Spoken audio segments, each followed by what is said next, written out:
Bond. James Bond. The operation's a success.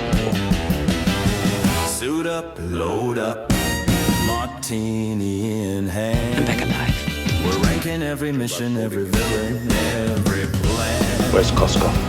From gadgets that sparkle to one-liners cold. We're spilling all the secrets from the worlds of gold. Media literate, we've got the file. Distracted gamers taking Bond in style. Oh yeah. Last chase plot holes you miss. Watch the movies, then watch Twist.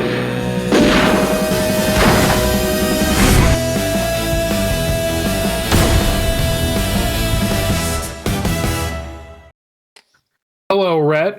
Welcome back, Hello. everybody.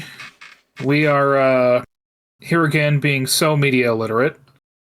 And this time... We're so incompetent. Oh, we are. Incredibly. And I prefer it that way, frankly. So if you run into this Bond review and you're really upset that we didn't praise it in the right way, it's because we're not great. Yeah, it's in the title. It's in the name. It's on the tin. It's Would say. It's an excuse so that we can wave off criticism. I mean, yeah, kind of.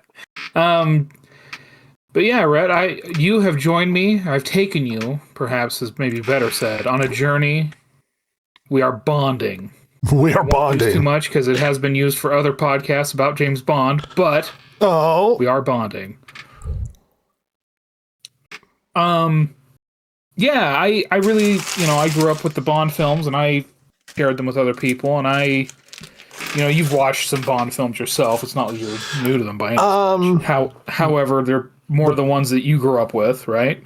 yeah, I've seen the Pierce Brosnan movies and the Daniel Craig, except for the final Daniel Craig, because I didn't want to. We'll get to that one later. Someday down the road. Yeah, and I grew up with them in a weird way. They would get run on marathons a lot on TV. I want to say it was like TNN, which is, I mean, Jesus, if you're under the age of 30, you won't have any idea what that is. It's a far off, forlorn TV channel. And I remember watching them a lot with my brother when he was working at the little motel that my grandmother owned. And so when I was a teenager, I was gifted the whole DVD set of the Bond films, and I've really enjoyed them. I'm not like a Bond scholar by any stretch, so again, I am illiterate. So if you're looking for like a complete historical breakdown of these films, I'll give some context, but I'm not gonna like break it down entirely. Sorry, viewer. Sorry, listener.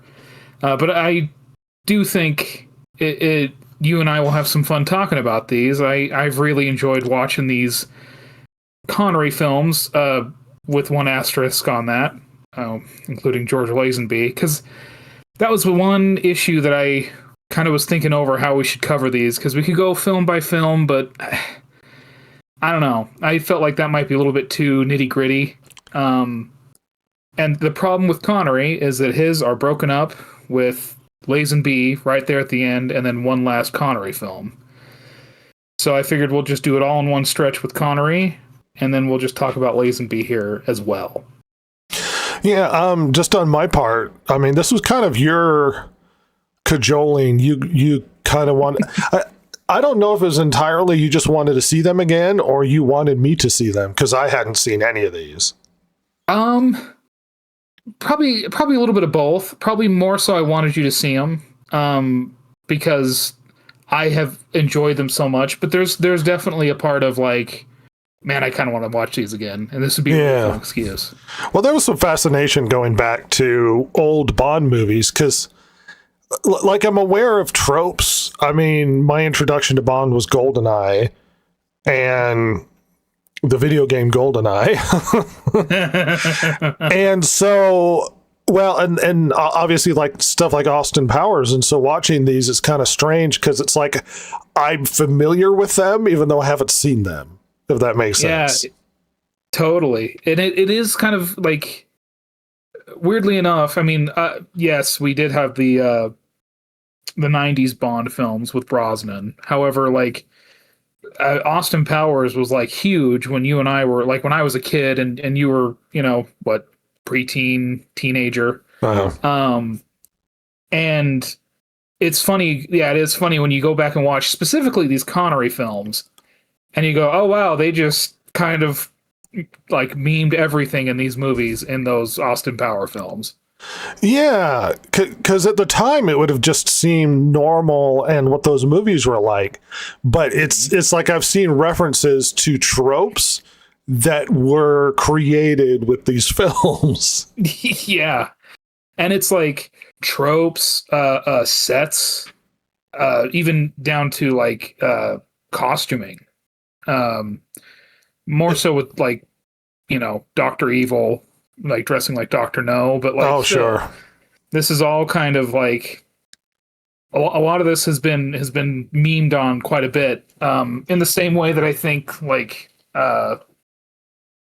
Scarface was too, with a lot of like weirdly in kids shows when we were growing up. But anyway, sure. So yeah, I cajoled, I utzed Rhett into doing this, and we kind of burned through, and we had a kind of a slow start, but then we burned through the last few pretty quickly. Yeah, almost like a couple a day. Yeah. Which I had to move in the middle of us starting this. That's kind of why. So we'll probably go at a little bit more regular pace now. But anyway, so partially for the viewer, partially for yourself, Rhett, I figured I'd start with a little bit of background. Not a lot, not in a lot of depth, but just a little something. So James Bond is a literary character, kind of pulpy, written by Ian Fleming, who was a British gentleman. He did his Christopher Lee was his cousin. He was. I can add that. Who is coming back. Not this time, but when we talk about Roger Moore and his outings, we'll talk about Mr. Christopher Lee. No. Sir Christopher Lee, pardon me. But Ian Fleming began publishing these in the early 50s, 1953, and he based them a lot on his time in intelligence during World War II, and based on himself and other people that he knew. Funnily enough, the name James Bond comes from an ornithologist who wrote on Caribbean birds. Oh. Really funny. I get the feeling he might have known him because he also lived in like Jamaica, and that's where Ian Fleming kind of had his estate called Goldeneye. I mean, that first movie kind of makes sense. I don't know if it takes place in Jamaica, but it definitely looks like it. It does. It does. And the book is set there too, as I recall. And it's almost exactly the same plot-wise. They didn't change a whole lot. I mean, a little bit here and there, but the big broad sweeps are all the exact same, pretty much. And Bond is an interesting character because this is a partial quote, but Ian Fleming wrote, "I wanted Bond to be an extremely dull, uninteresting man to whom things happened. I wanted him to be a blunt instrument." And he goes on to write about where he got the name from and how perfectly bland it was. But that's interesting, especially an uninteresting man to whom things happened, which will be a thing we'll see in these films as we go about talking about them. Yeah, especially with a lot of these early ones, it almost seems like he's not an active participant sometimes. Yeah, I mean, we have the meme nowadays online of like, the first Indiana Jones film, like the whole movie would have happened without Indiana Jones. Almost entirely, yeah. Yeah, whereas like, I mean, it's kind of like, it's sort of a thing with these early Bond films. Like, he doesn't do a lot as far as being an active, like, progressor of the film or of the plot elements. He just sort of is there when they happen. It's funny, the normal looking man trope. Because he isn't in the movies. No. I mean, like, Sean Connery is a very dashing man and was a bodybuilder about 10 years previous to this. It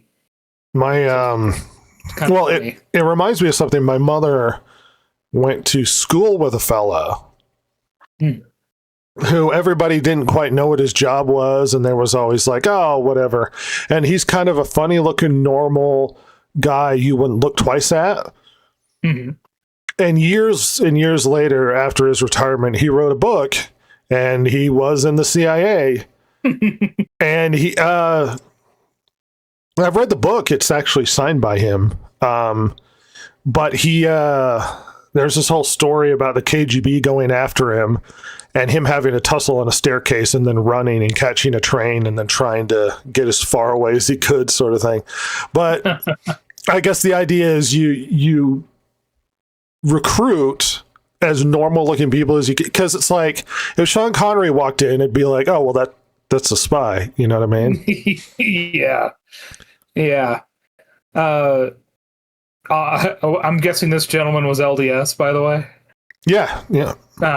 Which is why he spoke Russian. Thing that people are just barely catching on to, that like a lot of American intelligence is not completely, but like quite thoroughly staffed with Mormons. Well, especially early. Yeah. Oh yeah. There's a lot of Duolingo people in that group. I had a professor on campus who's LDS, who was an analyst for the CIA. Oh yeah. Yeah. Well, a lot of them are bilingual and they don't drink, and they they tend not to be corrupt. Yeah, like they're not easily corrupted with things like booze and sex. Well, that was the reason why what's his name? The Aviator would hire him. Howard Hughes. Yeah. He would hire a bunch of Mormons because they were he could trust them because they wouldn't like cheat him or whatever. Mm-hmm.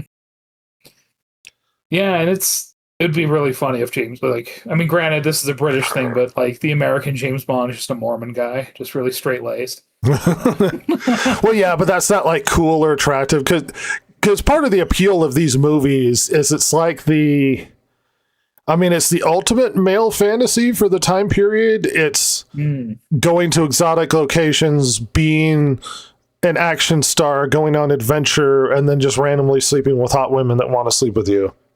Oh, yeah. Most of the time willingly. Yeah, that's a big old asterisk on that. We'll come back to that. Oops. But yeah, and it is. And like, there's a lot of that in the books even. Like, there's a lot of weirdly enough, one of the things, Ian Fleming wasn't like real precious about these books, as far as like, we always hear about authors being kind of leery about selling the rights to like TV or film. Fleming never had that qualm. He was selling them pretty early on. Famously, he sold like CBS sold Casino Royale, the TV rights to it, to CBS for their show called Climax in 1954.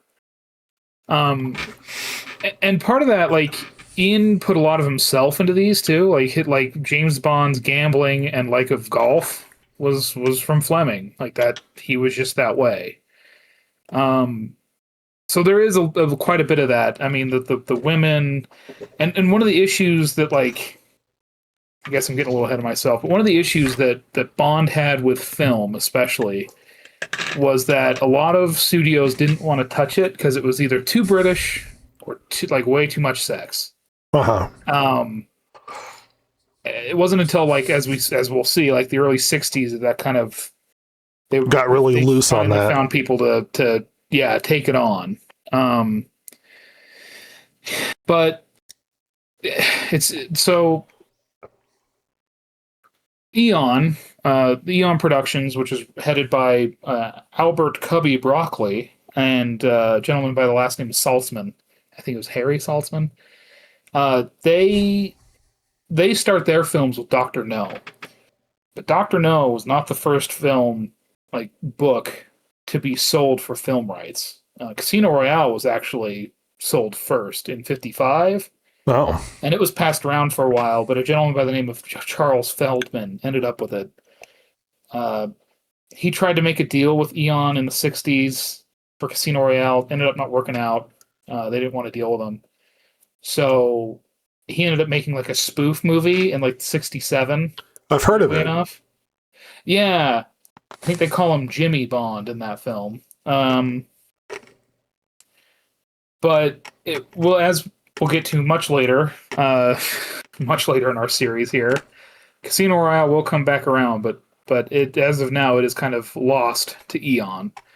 So they start out with Dr. No. They wanted to do Thunderball first, which is, in retrospect, is probably a really good thing they didn't, because as we'll see, Thunderball has a lot of underwater sequences, and those ain't cheap. It's ridiculous. So much underwater. Well, and if it wasn't for the music, it would be mostly just muffled bubbles and stuff. Dude, like just a lot of cutting of like air hoses, pulling masks off. Oh, and the coordination, like we'll talk about it, but the coordination alone, like that movie is dangerous. Yeah, like it is. Yeah, Thunderball's a weird one. We'll get to it, but they ended up picking Dr. No, which, granted, it's not necessarily, it has some big parts to it, like Dr. No's lair and stuff like that, but I think that was probably a much smarter choice, and it ended up working out too, because of the American, I guess it would have been NASA, but anyway, the Americans were having issues with their rockets at Cape Canaveral at the time. So it ended up being kind of nice because Cape Canaveral was in the news, so it fit. They would have gone with Thunderball, but it was tied up in legal drama at the time, which we'll get to when we get to that film. But it, I think that ended up working out for the best. So Dr. No, Rhett, 1962, we see our first outing with Bond. It's kind of an interesting movie. It's very much, as we'll see, kind of bare bones as far as Bond goes. If you're used to the tropes, there's some of them in here, but nothing outrageous. Well, I'm not used to the tropes, but it's like I was expecting Bond ridiculousness based upon all the cultural references and whatnot. Mm-hmm. And it kind of played out as a basic, straightforward spy story. I found myself, the weirdest part being Dr. No has a little robot hand, but, well, and that tank is also really goofy. You mean the dragon, Rhett? Thank you. What is it? The natives were afraid of it or whatever? Yeah, well, it was a dragon. I mean, that's why you'd be afraid of it, clearly. It's definitely not just a truck with, metal on the side of it. Very clearly poorly welded square box or whatever it was. Tin roofs welded to a Chevy. I can guarantee that. Well, I can grant that film has it was filmed in a different time, and I'm not saying this in a bad way, but there's an expectation. I'm assuming, because I'm not knowledgeable about film in the 60s and 70s sort of thing. But it feels like their films, they're willing to take time, and that the pacing of the stories aren't as fast as they are today. Yes. So a person going back and watching them might be like, oh, this is boring or whatever. But it's like I'm watching a 60s film, and it seems like they tend to take their time in telling the story, or at least establishing setting and character and all those sorts of things, which in its own way is good. It reminds me a bit of, I guess in some ways, Tarantino, though his movies are a bit better paced. Yeah. But that they ease themselves into the water, if you will. Mm-hmm. Yeah, and I mean, famously, Dr. No has a scene. I mean, so we all know the famous James Bond theme, right? And it started here, and it was basically the theme going. Yeah, and famously in this movie, at least I think famously, it's very funny. James Bond leaving the airport. Isn't it kind of blasting, if I recall? What's that? Was it kind of blasting, if I recall? Oh, yeah. Was it Dr. No where it just seemed like they cranked up the soundtrack a little loud and you're like, wow, they're really... Yeah, there's some parts where like that song is just blaring and you're like, they are just driving. What are we doing? Like it's a casual drive down the coastal road. Now, I apologize. We've seen a lot of movies, so sometimes they blur together. This is they had those... Was this the one with the local assassin that kept trying to chase him around the whole movie? So this movie starts out with the couple, quote unquote couple in Jamaica. They get murdered by the blind assassins. Yeah, that's what I was thinking of. Mm-hmm. Oh, the three blind mice, and they kept playing the song. Yeah, three blind mice. What is Jamaican? Well, it is kind of an interesting gimmick for assassins, where they pretend to be blind so nobody suspects them. Kind of an interesting little like, oh, well, you're not going to pay attention to these guys. They're blind, and then he turns and shoots you sort of thing. Yeah. Yeah, that three blind mice gimmick. It was so good. It was so off-putting. Just suddenly, just the children's rhyme is playing. You're like, whoa. Like, okay. Yeah, because like the opening credits, like the song turns into that, and you're like, okay. Did this start with the notoriously long intros? Was this the sexy lady intro? Or was it... I want to say it was more like a weird graphic effects moving across the screen.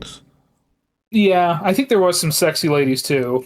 Okay. As I recall. It's been a minute. I probably should have watched these before. I mean, as far as inappropriateness, they play... in these movies, they play the closest and loosest with those intros. Oh, yeah. Those are the most inappropriate parts of the movies. Yeah, they only get away with it because they're always silhouettes. Like, yeah, but if you pay attention, nipple. if you're a young man and you really look real hard, you can see stuff. Oh, yeah. Yeah, there's absolutely hard-ass nipple in these openings. Like, it's very funny. But it's a silhouette, so it's okay. I guess.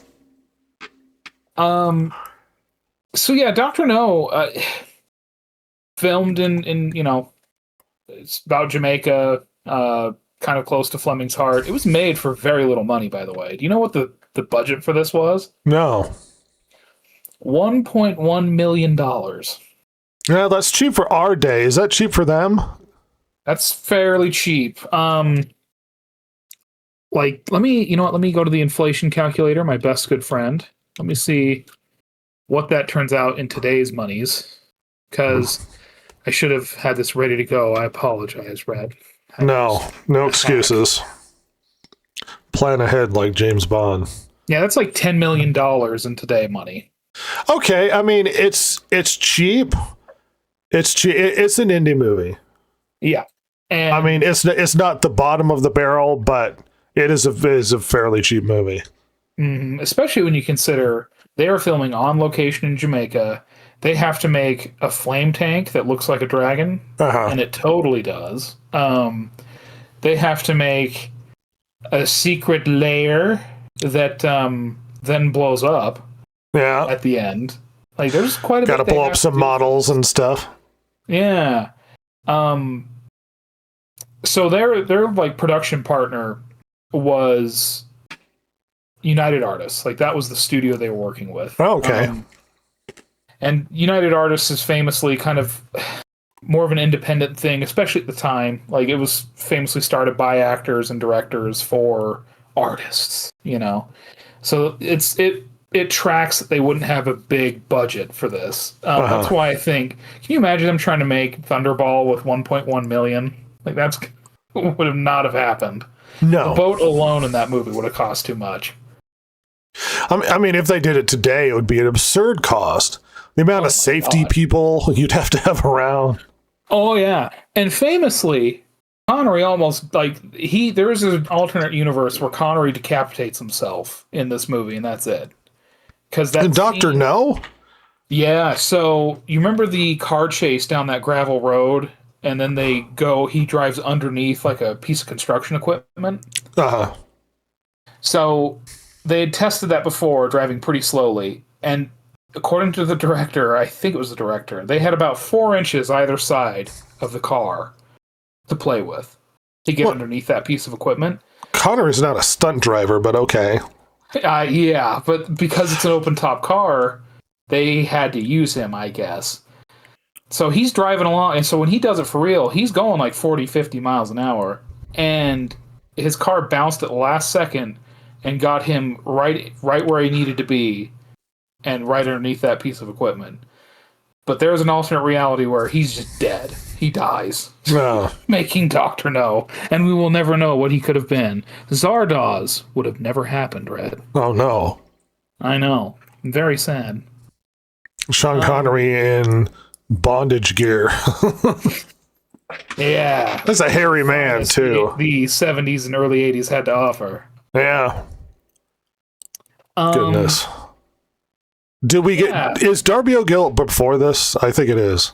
It is, yes. Darby O'Gill's, what, 57, 58? Yeah. It'd have been a tragedy if we'd have lost Darby O'Gill, but we would have still had it, so we're fine. Yeah, he would have been, oh man, he was in that cute, like, that really fun live-action Disney movie, and then he got killed making Bond. I mean, Darby O'Gill's kind of peak as far as I'm concerned, but we'll talk about James Bond. Yeah, we'll keep it on Bond. Darby O'Gill does rule. It does rule. That freaking Banshee just... Goodness. Oh, that scared the crap out of me as a child. Scares me today. Mm-hmm. So yeah, we have a pretty simple setup with Dr. No. There's some weird happenings going on. Some agents go incommunicado. They end up dead. Bond is sent to investigate, and his investigations lead him to a strange Chinese-German gentleman who owns an island off the coast and is doing something out there, and he must investigate, Rhett. Why? Because this is affecting the Americans, why do they call the British Secret Service to deal with it? Probably, because it takes place in Jamaica. Okay. All right. Jamaica was still owned by them at the time, just barely. Not quite the bobsled champions they would become. No, but soon. Soon, Rhett. So yeah, we have some interesting things here. We have Bond avoiding assassination, both with a woman that he sleeps with who trying to get him killed, and then he turns her into the police anyway. That's what's funny. It felt like he figured out that she was going to kill him, but he went through with sleeping with her and then called the police. Yeah, and then got the local police chief to come get her ass. He's like, I'm going to turn her in, but I'm going to get something out of this first. Because she seemed surprised when he showed up, and he's like, "What weren't you expecting me?" And it's like, oh, he's like, "Well, I'm still going to get mine. I'm not going to turn you in just yet, sweetie." And famous like we previously talked about the blind assassins, which are really cool. They're cool. Yeah, I quite like them. Oh, the weird. What was he, like a local scientist man who puts the tarantula in his room? And tries to shoot him because he comes over to the lady's house. Quarrel, I think was his name. No, Quarrel was the homie. It was. Professor R.J. Dent, the geologist. That's right. Pardon me. Quarrel is the local homie, the Bond ally. We see Felix Leiter, played by Jack Lord, who'd go on to be in Hawaii Five-0. But a recurring character. I don't think he's ever played by the same guy twice, except much later on in the recent era with Craig. Oh, yeah, because that, what's his name is Felix. Yeah. So... He's got one of my favorite lines in Casino Royale, Felix does. Does it look like we need the money? Yeah, America. Yeah, we got the money. So Bond ends up going into this island, running into Dr. No, who is... definitely not a yellow-faced caricature.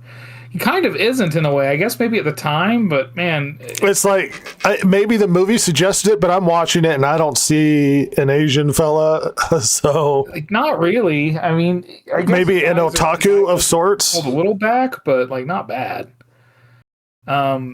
And he has the prosthetic metal hands, which are shown to be very strong, Red. They're awesome. And the most disappointing part, if we're going to go with once again, this movie wasn't as ridiculous as I kind of was expecting, because you always expect all these ridiculous gadgets and silliness from James Bond. And it's a lot more grounded. But then you get this guy with like a metal robot hand, and you're like, okay, he can crush stuff with it. That's really cool. I need to see him crush a man with it. And they don't do that. Not really. No.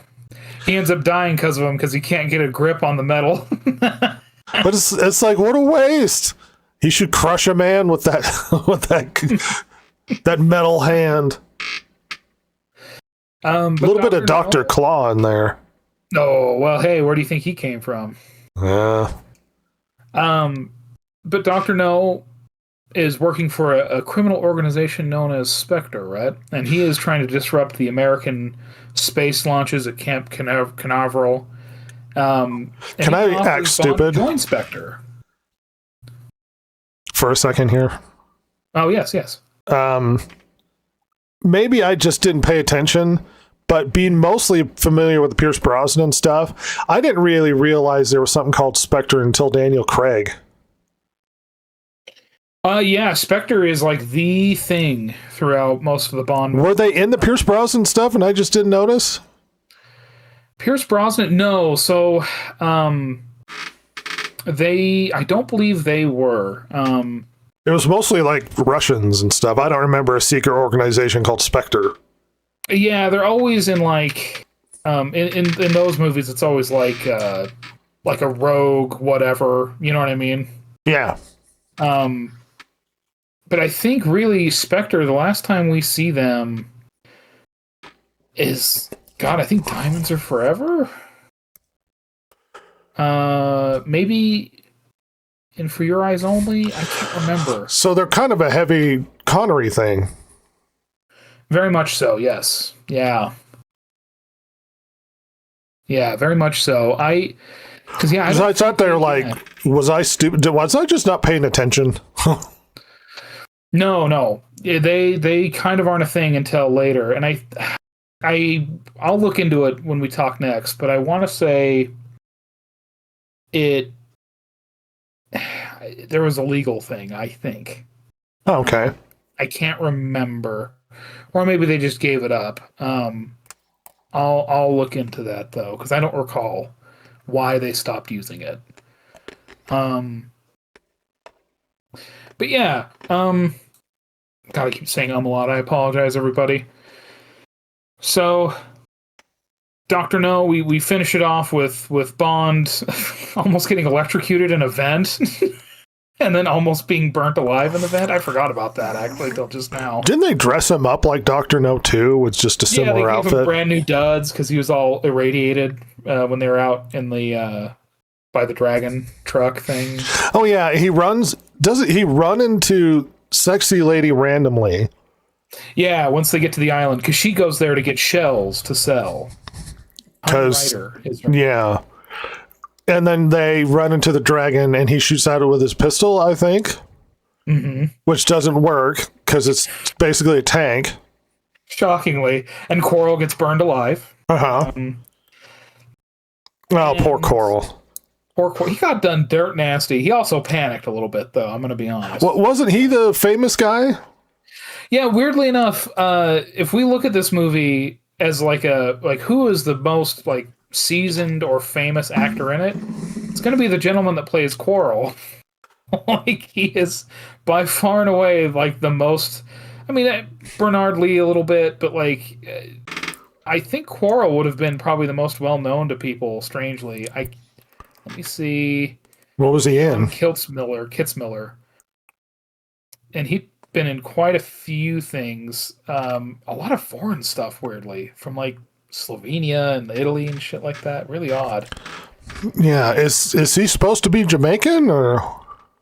Yeah, he's supposed to be, and he is. incredibly American. Awesome. Yeah, he's born in Battle Creek, Michigan. So yeah, it's this movie's interesting. You can definitely tell it was made very cheaply at the time. But I think it sets up a lot of good things, like a lot of interesting tropes. We have the Bond girl, of course, but then we also have the bikini and everything. Mm-hmm. The strange, enigmatic villain. May not always have. He was really well acted. I wish we spent more time with him. He was, yeah. It is kind of interesting because like Blofeld sticks around forever. And he's confusingly three different people. Yeah, he is. He super is. And it's... I don't know. Blofeld is a really interesting one because he's played quite differently for the most part. I mean, how he is played between, God, what movie was he first in? See, my brain is terrible. No idea. I think You Only Live Twice. Yeah. The one where Sean Connery turns Japanese. Yeah, You Only Live Twice, and then he's different in On Her Majesty's Secret Service with Lazenby, and then he's back in Diamonds Are Forever as a whole different guy again. Yeah, because Donald Pleasance plays him first, and then God, I always forget Telly Savalas. Telly Savalas, who's great in the second one. Love him. He's so good. I mean, he plays like kind of like a really cool version of Blofeld, you know? Yeah. Just kind of effortless. And then he's played by a completely different guy in Diamonds Are Forever. Actually, somebody who was in You Only Live Twice. I think his name's Charles Gray. Charles Gray.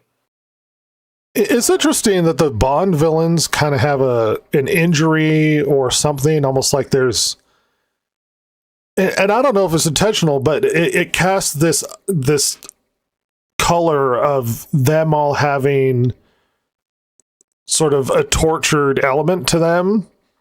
Maybe they have a beef. Maybe their justifications or reasons. Justifications is the wrong word. Reasons as to why they end up on the wrong side of the British Secret Service sort of thing, where they all kind of have been wronged or injured in some way, and they end up in this. I just kind of realized that it's an interesting gimmick to have your villains have a little injuries and such. Yeah, and I guess it kind of gives it it's like built-in bona fides, like they're immediately like, oh man, they mean business. Like they've been places, they've done things. Yeah, that there's a deep experience. It's like running to the SS officer with the dueling scars or whatever. Yeah, and you know what? I wonder if that's kind of the idea. It wouldn't surprise me if that's where that came from a little bit. Yeah. Yeah.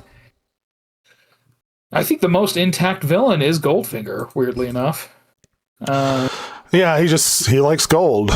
Yeah, he didn't have any obvious horrible scarring. I would definitely ask him what he was doing between 39 and 45, but, whatever.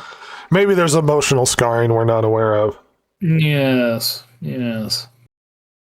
So, yeah, Dr. No, pretty simple film. Nothing too crazy at this point, frankly, because they didn't have the budget, if we're being totally honest. And the story didn't have a lot to it. I think the major gadget was Bond getting his PPK, weirdly enough. Oh, yeah. And being emasculated by some behind-the-desk nerd for having a gun from a woman's handbag. I'm not used to Bond having a fedora of any kind, and that he walks in the room and throws it and always hits the coat rack. Yeah. And then we get the first appearance of Moneypenny and Q and M. Yeah, there's always this perpetual flirt with Moneypenny. Oh, yeah. Early on, he is a shameless flirt, and she's giving it right back to him. And M is the perpetual downer to Bond's fun. Always. Yeah, someone's got to rein in that stallion. Absolutely, by God. Oh, weirdly enough, so I think we talked about it when we watched the movie, but the guy that gives, he's technically Q, but he's not called that in the movie. That gives Bond the PPK. His name is the character's name is Major Boothroyd, and that name came from a fan who wrote Fleming about certain like gun technicalities and stuff to like try and make it more accurate or serious, or you know what I mean? Sure. And so like kind of as a nod to this help from the fan, he named a character after him. There is, by the way, footage of Major Boothroyd, and he is, well, Boothroyd, the real Boothroyd. Wow. And he is a lunatic, and I love him. Awesome. He is like the British gun nerd, and it is so funny. You should all look that up on YouTube. It is delightful. Well, moving on from Dr. No, they followed up a year later, and that's one thing about these Bond films, especially the early ones. They had fast turnaround, like shockingly quick. 1 year for most of them. That is pretty fast. I mean, yeah. From Dr. No in 62, we did From Russia with Love in 63. Yeah, well, nowadays you don't have to do CGI back then. And yeah. Now they have to have 2.5 years of CGIing everything in every frame. There's 90,000 computer elements in every movie, or every scene of every movie. Yeah, right. The biggest concern was editing it so that the movie made sense. Yeah, and make sure you can understand all the dialogue. So ADR afterwards is probably more extensive. Yeah. So from Russia with Love, we get our first legitimate theme song, which was done by I forgot his name. Let me see here. Matt Monro. From Russia with Love. Weirdly enough, Frank Sinatra was considered to do the theme, but he turned it down. Oh, bummer. Yeah, mistake. I think Nancy Sinatra would do one later on. I forget which one. One of the 70s ones, as I recall. But it would have been really good if he had done it, but oh well. Oh well. Cool. So, from Russia with Love, we have... This one's very... I mean, it is Spectre-y. There is Spectre. It's not just like Cold War powers against each other, but as far as the characters go, they kind of both believe it is.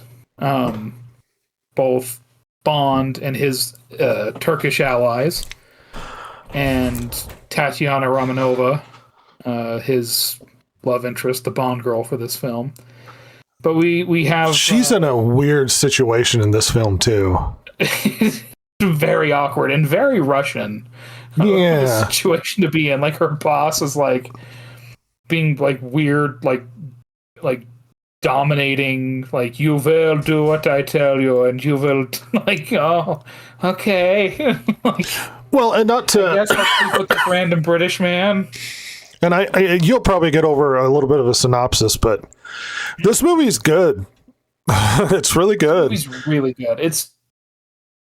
I'm betting it's your favorite of the Connery films, not to get ahead. Yes. Well, I love the idea of the dueling, because Spectre's essentially manipulating the two agencies against each other.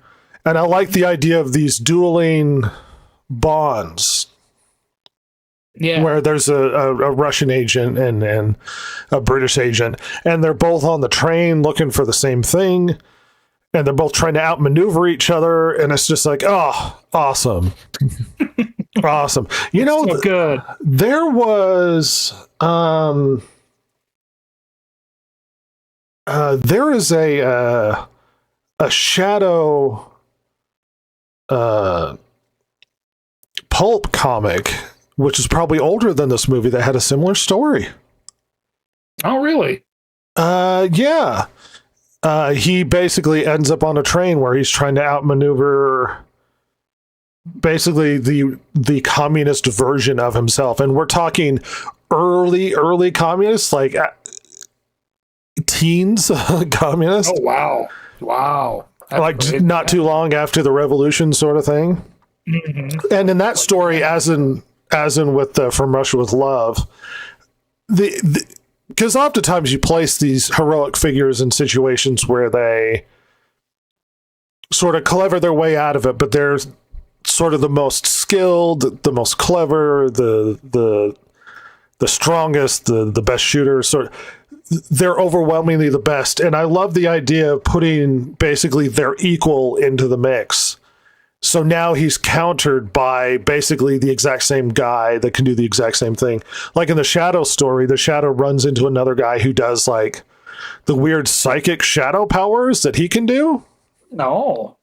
And you have this weird contrast between the two of them trying to outmaneuver each other and meeting your equal, and suddenly things aren't so easy where you're beating up random thugs. You now have to deal with somebody who has a similar skill set. And that's what makes From Russia with Love so attractive, is there is somebody out there going after him, and then there's this third party who's manipulating the whole thing.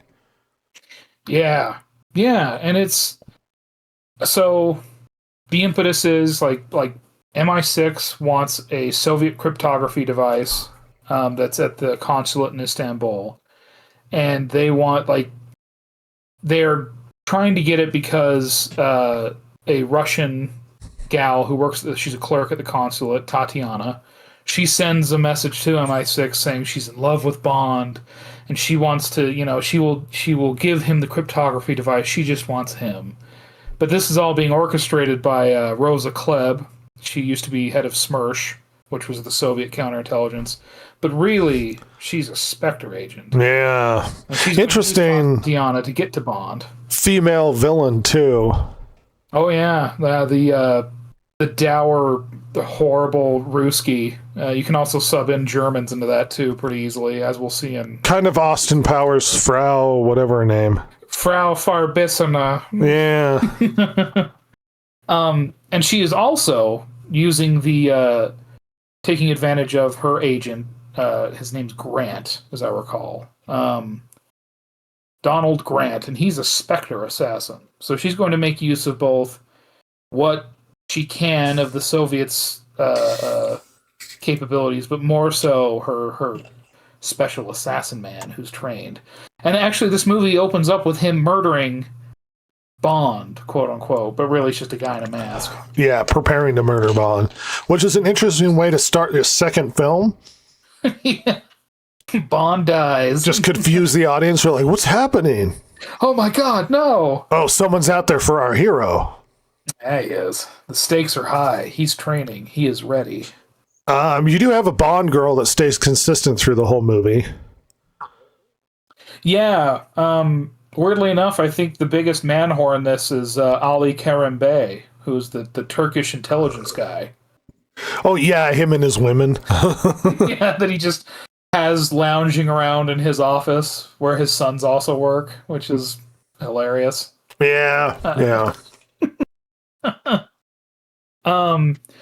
But in this film, even the gadgets, they're relatively grounded. I mean, the biggest thing Bond gets is a briefcase where he has like some gold sovereigns, I think a tear gas capsule that like if you don't open it a certain way, it'll spray you. And oh yeah, and the Armalite AR-7 sniper rifle, which in reality is just a 22. Oh no. But still, it was a cool gun. It takes apart and puts back together. It's kind of neat. It works. It's basically a pea shooter. Yeah. But yeah, so Bond goes to Istanbul, beautiful Istanbul, Constantinople, if you will. And it'll all be Constantinople to me. By God, I will never forget. Byzantines for life. That's right. Never forgive and never forget. I don't know where I'm going with this. I'm just... Rhett's not happy about it, damn it. Oh yeah, that's right. The device is called the Lecter. Hannibal Lecter. Now, sort of like an Enigma machine. Yeah, pretty much. Cold War Enigma. So Bond goes there. He makes contact. with Tatiana, and she's doing her best to convince him. And obviously, he's not entirely buying it, and he's being hunted this whole time, Red. He understands this at some point. But it's weird because he realizes he thinks it's just the Soviets at first, but then when they have to go out to and hide out in a Roma, a gypsy settlement, they get attacked by what they assume are the Soviets, and they are. But as Bond is about ready to be killed, a shadowy man protects him from being killed by his Soviet kind of intelligence leader. And so he knows something's up. Something's different. That gypsy camp was kind of a strange... It's a very weird interlude. Yeah. Fighting women, fighting over a man, but then Bond, ladies, please, come to me. You'll fix my clothes. You'll sleep with me. But isn't there a situation where they're like, pick one? Yeah, and he just goes, well, I couldn't turn down both. And they're like, well, take both then, buddy. Why not? I've got a rapacious appetite. And they both just love him before he leaves. Yeah, but Bond has a strange quality. I mean, obviously, we're just talking the movies I've seen. I'm judging this based on Sean Connery, but it's like the strange quality where he's irresistibly charming. Uh-huh. Like, he just kind of like smoozes ladies and they're like, oh my. Always. Always.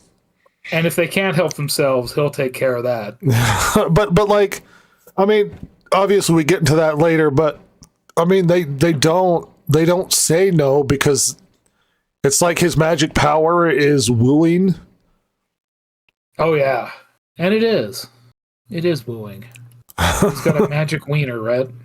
Well, look, I don't know how to describe it if he's casting psychic spells on them, but he's just so electric, so magnetic, Red. Women can't help themselves. yes, all of the time, always, women cannot help themselves around him. No, they can't.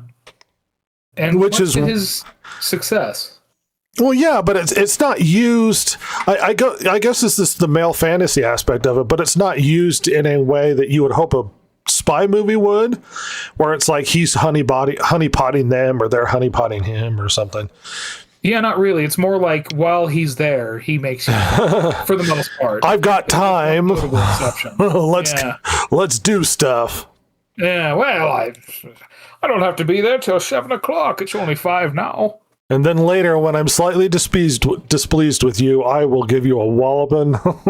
Yeah, you'll get a slap, goddammit. Because he belts her one on the train.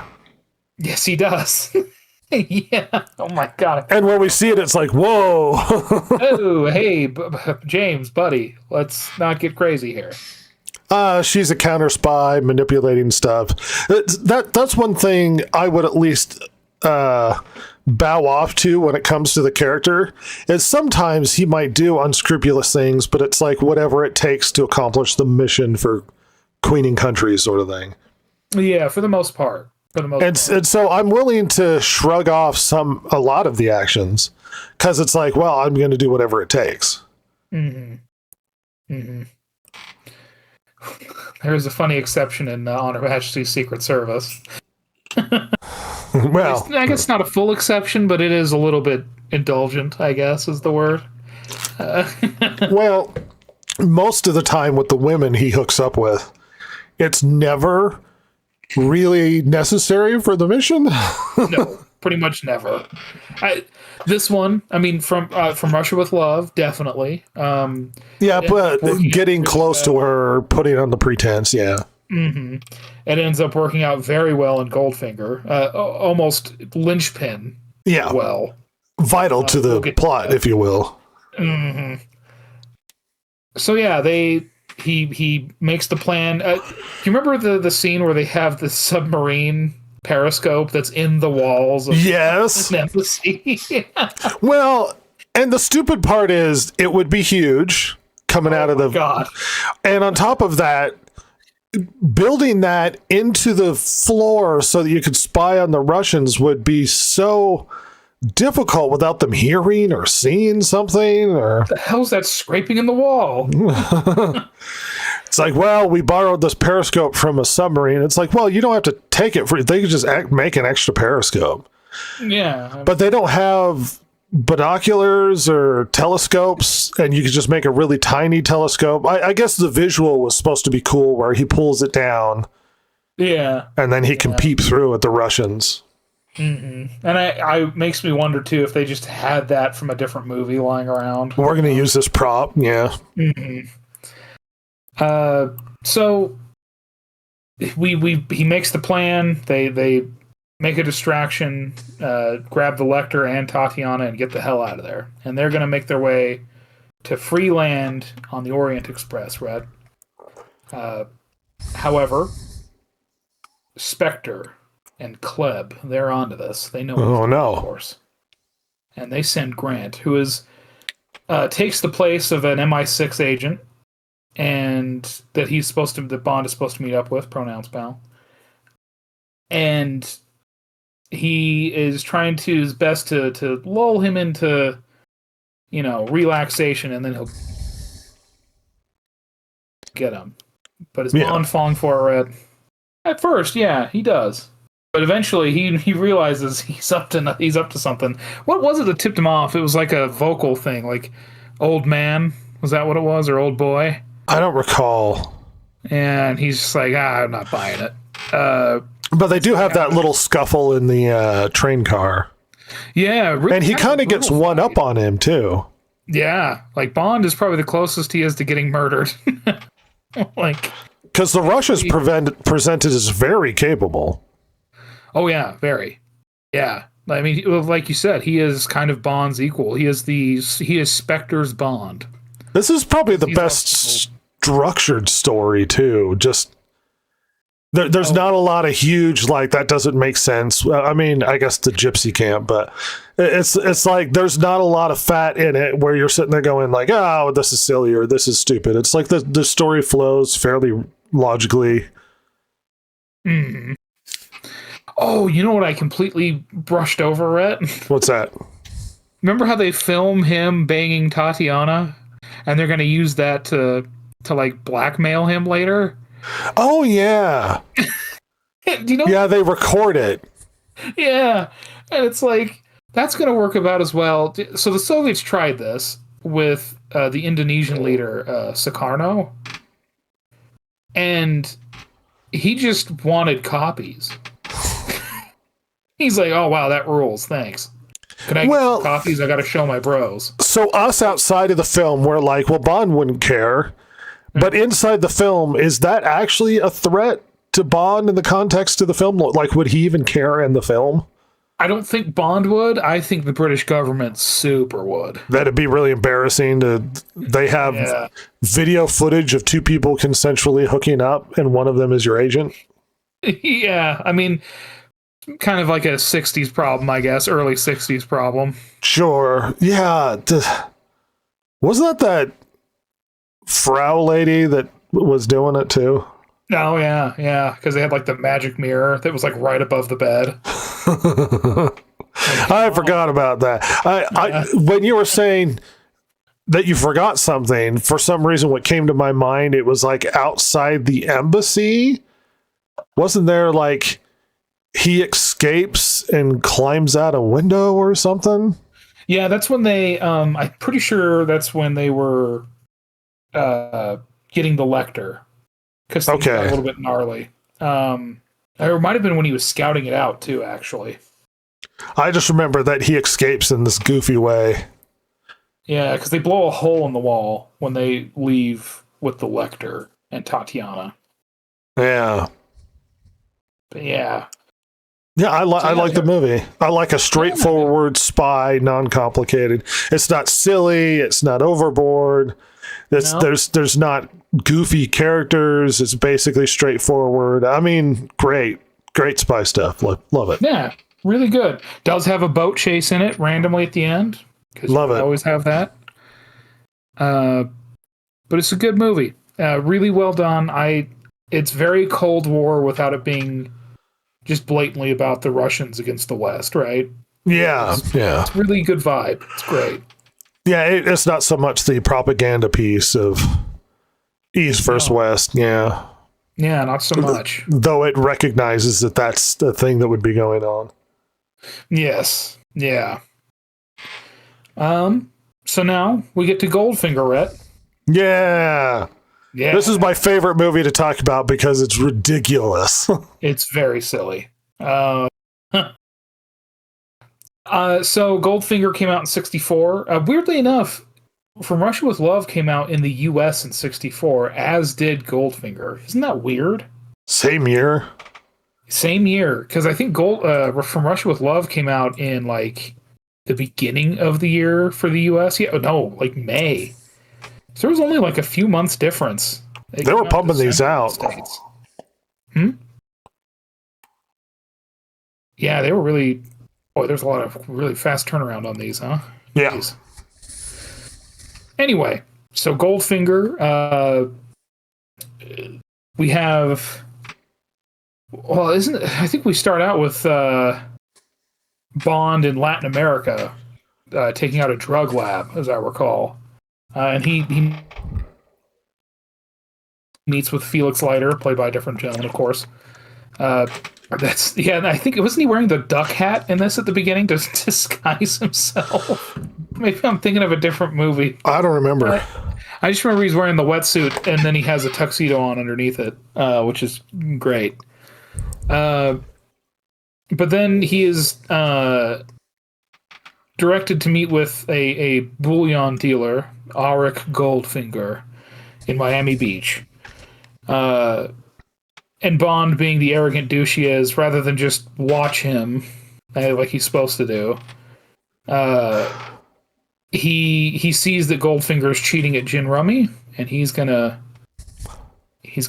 embarrass him. So he goes up and bangs the employee, his beautiful blonde employee that's helping him cheat, and makes him lose the game. But she gets covered in gold and killed, Rhett. Yeah, that famous scene, and apparently it was really bad for her health. Yeah, which is, by the way, at this point it would have been, what, 25 years since Wizard of Oz? You think they would learn not to do this shit anymore, but they kept doing it. Yeah, but killed a couple of Tin Men, and a couple of Tin Men. Something to do with plugging the pores, and it just kind of you can't sweat and your skin can't breathe, and it causes all these problems. Yeah, really bad. Yeah, Foolish. But yeah, we see that as the film goes on, we see that Goldfinger he's up to something to do with gold, and we know that Goldfinger is smuggling it internationally, but we don't know what for, why come. I love the plot of this. It's so he's gonna destabilize the gold market, everybody. Yeah. Oh no. So Bond is tasked with figuring out what the hell is going on with Goldfinger. So they give him a bar of Nazi gold, and then they send him off to go entice Goldfinger. And he's playing a game of golf with him. And he again realizes that Goldfinger's cheating, so he embarrasses him by cheating back. And famously, Goldfinger impresses upon Bond not to fuck with him by having his Korean henchman, Oddjob, throw his bladed hat at a statue. Awesome.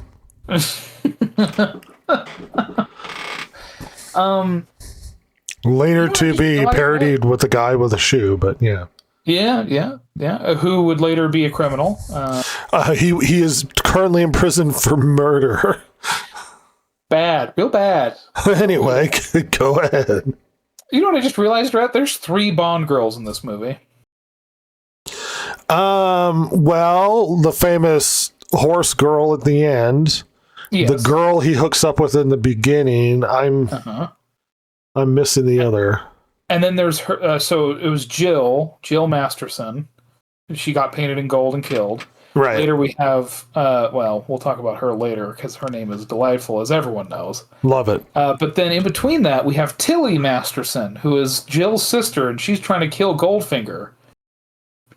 For revenge for killed. golding her sister. And I think she's just murdered in this movie. I don't think. She just dies. Was it? I know we're getting ahead of ourselves, but wasn't it Diamonds Are Forever where he's got this? No, it was the one where he becomes Asian. Where he has this girl and they're close and they have this amazing relationship and he just replaces her later because the first one gets killed. Yeah, she gets killed by the poison. It's very sad. Well, it's just how easy it is for him to move on and not care. Oh, so very sad. But anyway, here's another Japanese girl, very cute. So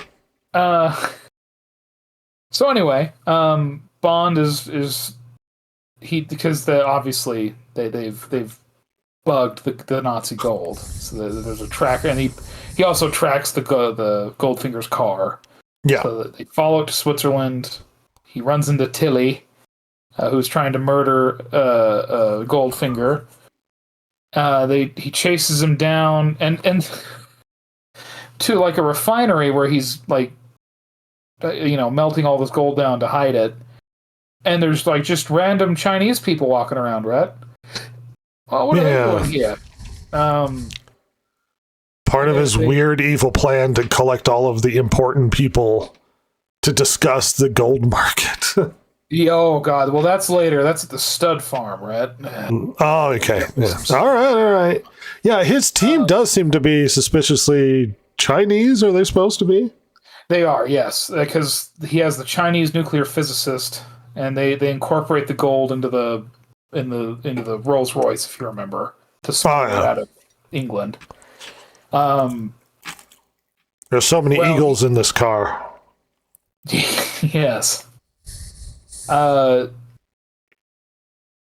he ends up getting captured because alarm gets tripped. Tilly is trying to murder him again, like murder Goldfinger again. Blah blah blah. Famous scene where he's strapped to the table and the industrial laser is going to cut him in half at the wiener.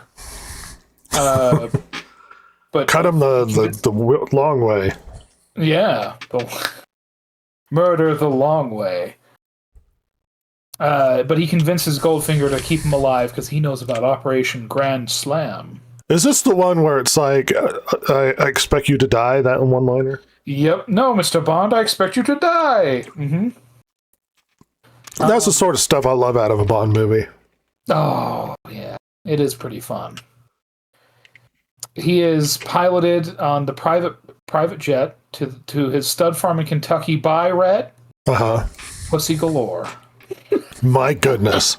The fact that this made it through the censors is absolutely outrageous to me. You get a fuddy-duddy who just doesn't get the reference. I mean, I have, like, it's so weird. So, anyway, this is in Kentucky, near Fort Knox, right? This reminds me of when I had to awkwardly explain to my mother, who didn't understand, this was like a week or so ago, who didn't understand the joke in some show, does the carpet match the drapes? No. And I'd explain to her what that meant, and she's like, oh, that's gross. And I'm like, well, yeah, I think that's why it's in as like a dirty joke sort of thing. Bless your mother. Yeah. Yeah, you gotta love that gentle naivete. That's how some things get through, because people just don't get that it's an inappropriate joke. Good Lord. Well, all these American mafia bosses are showing up to the stud farm, Rhett, and they're supplying materials for Operation Grand Slam. They've been promised $1 million. Oh yeah. So Bond tries to escape, but he's foiled yet again. But he, he's Pussy Galore is kind of put in charge of keeping him busy. And Rhett. Okay. Well, first, I want to do a few things. Sure. This movie, Bond is extremely ineffective. He fails. Worst one. Constantly. Yeah. He fails, he gets captured, gets away somehow, fails again. I think the only thing he did good was annoying Goldfinger at the beginning. and blowing up that drug lab. I think that's Cheating at golf. yeah, I think that's about it. Because everything else he kind of fucks up, or like sometimes not always to his own fault. Like Tilly kind of screws some crap up, you know. But like for the most part, he's just kind of hosed constantly in this movie. Like he's never in charge of the situation. Really. No, this movie happens whether or not he wants it to. Pretty much. I mean, to be fair, he, or at least a part of him, ends up being the most important thing of the movie. So, to gently and avoiding certain words, walk our way into this. Yes. Tilly, right? No, this would be Pushy Galore. Okay, Miss Galore. She takes care of the horses, and she pretty much outright says that she likes women. Yeah. So she's not into dudes. No. And Bond, in the I've got time in between spy stuff, basically enhanced struggle cuddles her into amorous activities. And the complaints when it comes to James Bond with the misogyny, it hasn't been bad, and then we see this movie. Yeah. And then you're like, oh yeah, that scene is absolutely bad. Pretty rough. Like, and what's so weird about this scene is clearly she doesn't want it. She wants nothing to do with it. He's basically forcing himself upon her.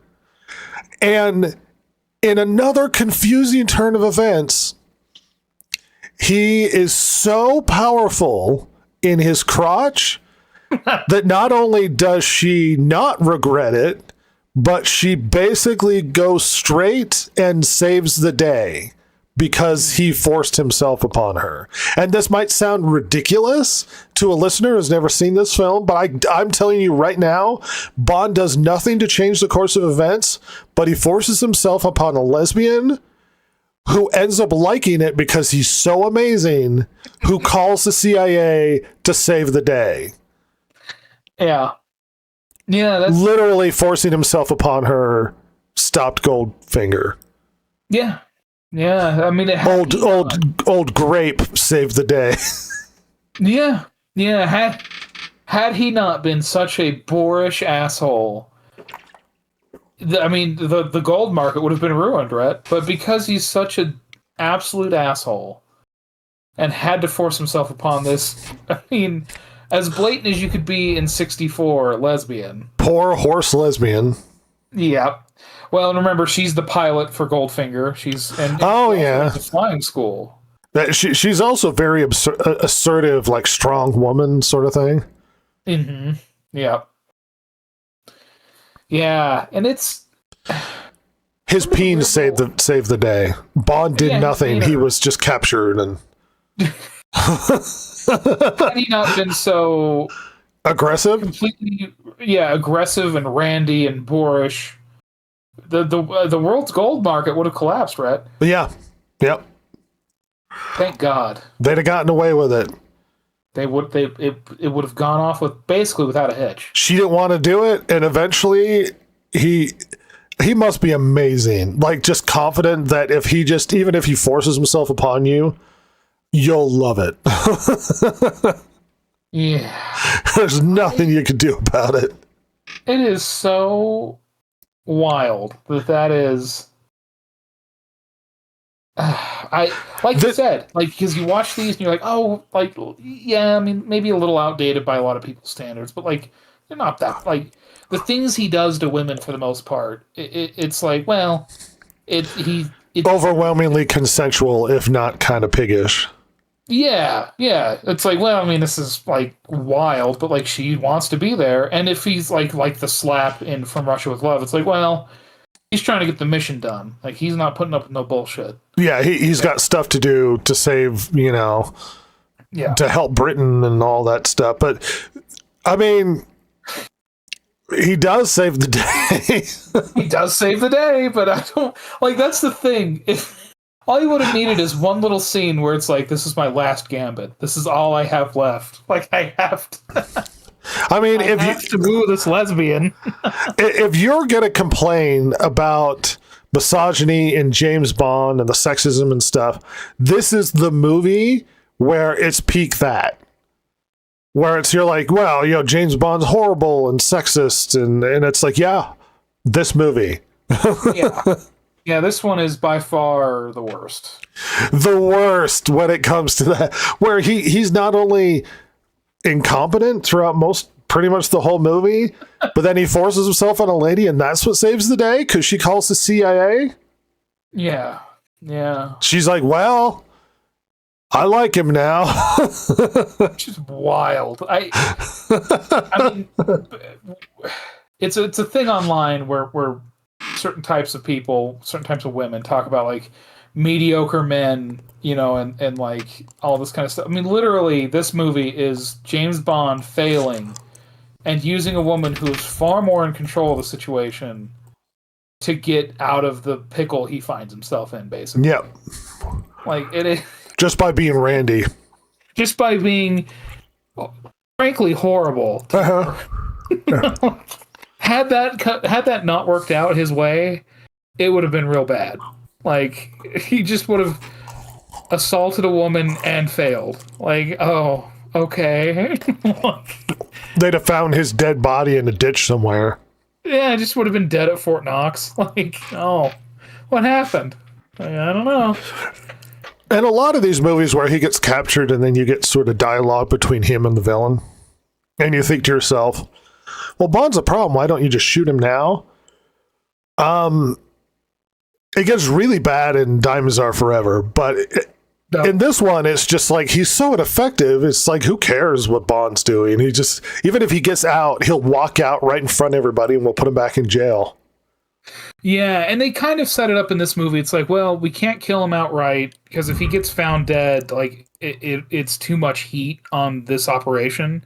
And he also knows, like, he knows something. We got to know what he's told them. Sure. But, like, so they kind of, I mean, it's not the best, but it kind of sets it up. Ah, come on. You can get rid of a body. I mean, honestly, you had a laser. Like, I mean, whatever. I mean, just hide him in the horse manure. Then they'll find him later. It won't matter. You'll ruin the gold. But, so anyway, we end up on Fort Knox. Pussy Galore's flying circus is sprayed the fort with this, supposedly with this gas. And this is also the goofy part of the movie. But anyway. Oh yeah. And here come the Chinese and Goldfinger, and they're gonna get into the fort. Well, it was a ruse, Rhett. As you mentioned, Pussy Galore switched sides. She's brought in the CIA. Her flying circus didn't actually spray the fort. It was just it was just colored air, and they were all faking being knocked out. And all those soldiers wake up. They wake up and they start fighting those communist Reds, and Bond has to get, he's right there with them. He has to get into that damn. Well, he does. He's stuck in that damn vault. He gets handcuffed to the dirty bomb that is going to irradiate all of the gold and therefore crash the gold market. But he finds a way, right? He's fighting the odd job. He gets loose, and then he disarms the bomb. But Goldfinger Red, he was a step ahead. He had the American uniform on underneath. He kills the nuclear scientist, the Chinese guy, and he escapes. But we don't know where he went. But, Bond is on his way to the White House to have lunch with the president as a thank you for saving, the gold market. America's gold, yeah. Yeah, bless him. But Goldfinger has hijacked the plane and put Pussy Galore in the cockpit. And they get into a tussle, Goldfinger and Bond. And the gun fires, shatters the window, it creates an explosive decompression and blows Goldfinger out of the plane. Awesome. Awesome. And Bond and Miss Galore parachute to safety and end up on an inflatable raft, excuse me. Which is, by the way, he keeps doing this. He keeps having these liaisons on boats or rafts and stuff. Well, it's like, oh, we've got time. Mm-hmm. And Leiter's Felix is looking for him. And they try to alert him, but Bond declares, "This is no time to be rescued." And they draws the parachute over him, and they keep banging. That's how we ended. Yeah. This converted lesbian. Former leser. What a... Has-been, if you will. Yes. What a crazy film that one is. A very strange movie. It's... You know what? As I recall, let me look. I want to say this made... where am I at? There's the movies. This made crazy money. Like, this made really good money. So this was made for $3 million, and it made $124 million. This Goodness. was the highest grossing so far. It's always those weird intro movies that do really well, not like the best ones. Yeah, and this one's weird because there's some gadgets, I suppose, you know, like the tracking device and stuff, but nothing crazy. I get why people like this one. I mean, Goldfinger's a pretty decent villain. I mean, the plot is absolutely bonkers. Yeah. But, okay. I mean, ruining markets is, that makes sense for an organization like Spectre, I'm sure. Sure. But, yeah, it's just really weird. Well, we now go into Thunderball, Rhett. Oh, this movie. Mm-hmm. Bubbles the film. Yeah, this one's a weird one. As I recall, it starts out with Bond going to a health spa where he also kind of harasses a woman into sleeping with him. Yeah. I'm still shocked by Miss Galore in the previous film. It is that one is, it's been a while. It's been a few years since I've seen all these. That might be the worst one. Anything other than that one, and it's, as far as I can tell, consensual. Yeah, like there's some other ones where he's like, he's real aggressive, and then they ascend. But yeah, yeah, but like that one's the worst one by far. Well, with this one, Spectre operative Emilio Largo, he has an eye patch, this gentleman. He's holding NATO ransom because he hijacked some atomic bombs off an RAF Avro Vulcan bomber because he replaced the French liaison guy with one of his own people. Yeah, and I remember being like, what a huge amount of effort just to off that guy. Yeah, he just kills him in his seat. Why not just send the guy on the plane and then kill the original guy anyway? Yeah. So this plane was landed in shallow waters in the Bahamas, and they take the bombs off it, and he's holding everything hostage. And they put that net, that camouflage over the boat underwater. Over the plane underwater. Mm-hmm. I love that. It's awesome. Yeah, there's a lot. By the way, folks, this is going to be water heavy. For a little bit of background, I don't like to give too much, but Thunderball, this movie, as I mentioned earlier, was tied up in a lot of legal drama, right? Sure. So this is one of the later books that was written. It was written right before, if I recall correctly, right before the movie started coming out.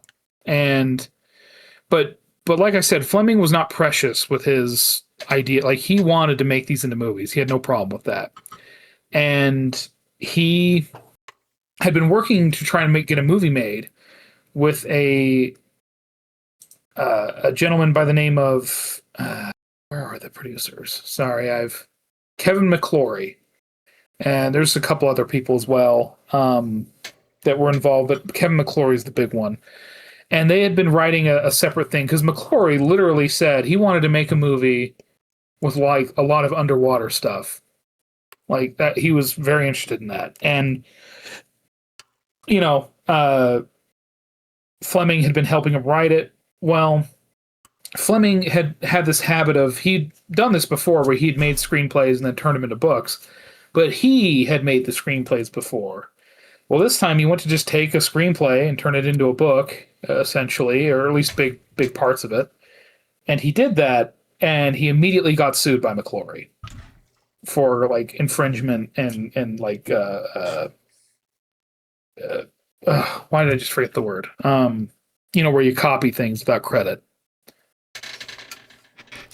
Yeah, I don't know. Copyright infringement or whatever? No, it's oh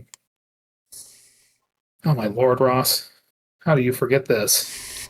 Anyway, and it like put a lot of things on. Plagiarized? Like I said, plagiarized. Thank you. Plagiarism. And to be fair, Fleming kind of did.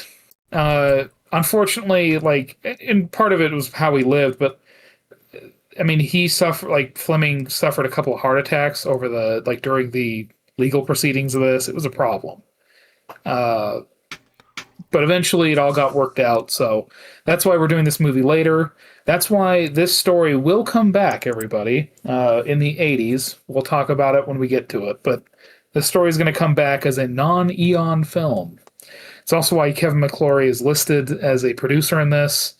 There's some story by credits that are a little bit different, like Jack Whittingham, who also helped on the script way back in the late 50s. But anyway, that's why just had to cover that real quick, just some basis, just because it will come back. It is important to talk about. But so we have Largo stealing some nukes.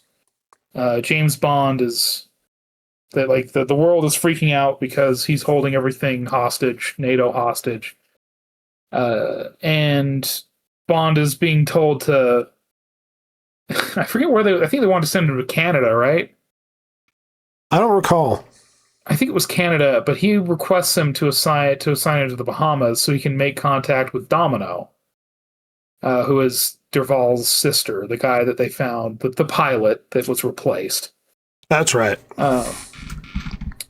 So Bond meets and she's got a whole revenge kick. Like, she has an arc in this. She does, yeah, because at first, I mean, she's very much ignorant of what's going on. She's just the arm candy, right? But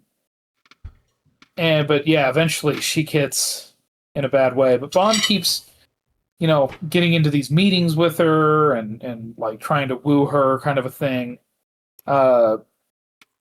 The Largo has his ship down there called the Disco Volante, which will play a very important part, and was probably a good chunk of the budget of this movie. The budget went way up for this, by the way. It's like $9 million compared to $3 million. Oh yeah. This one. So and it shows. Yes, it does. They had to film a lot of crazy stuff in this. There's a lot of scuba diving. This film almost should be studied for how much effort was put into film underwater, and they have choreographed fights with dozens of people underwater.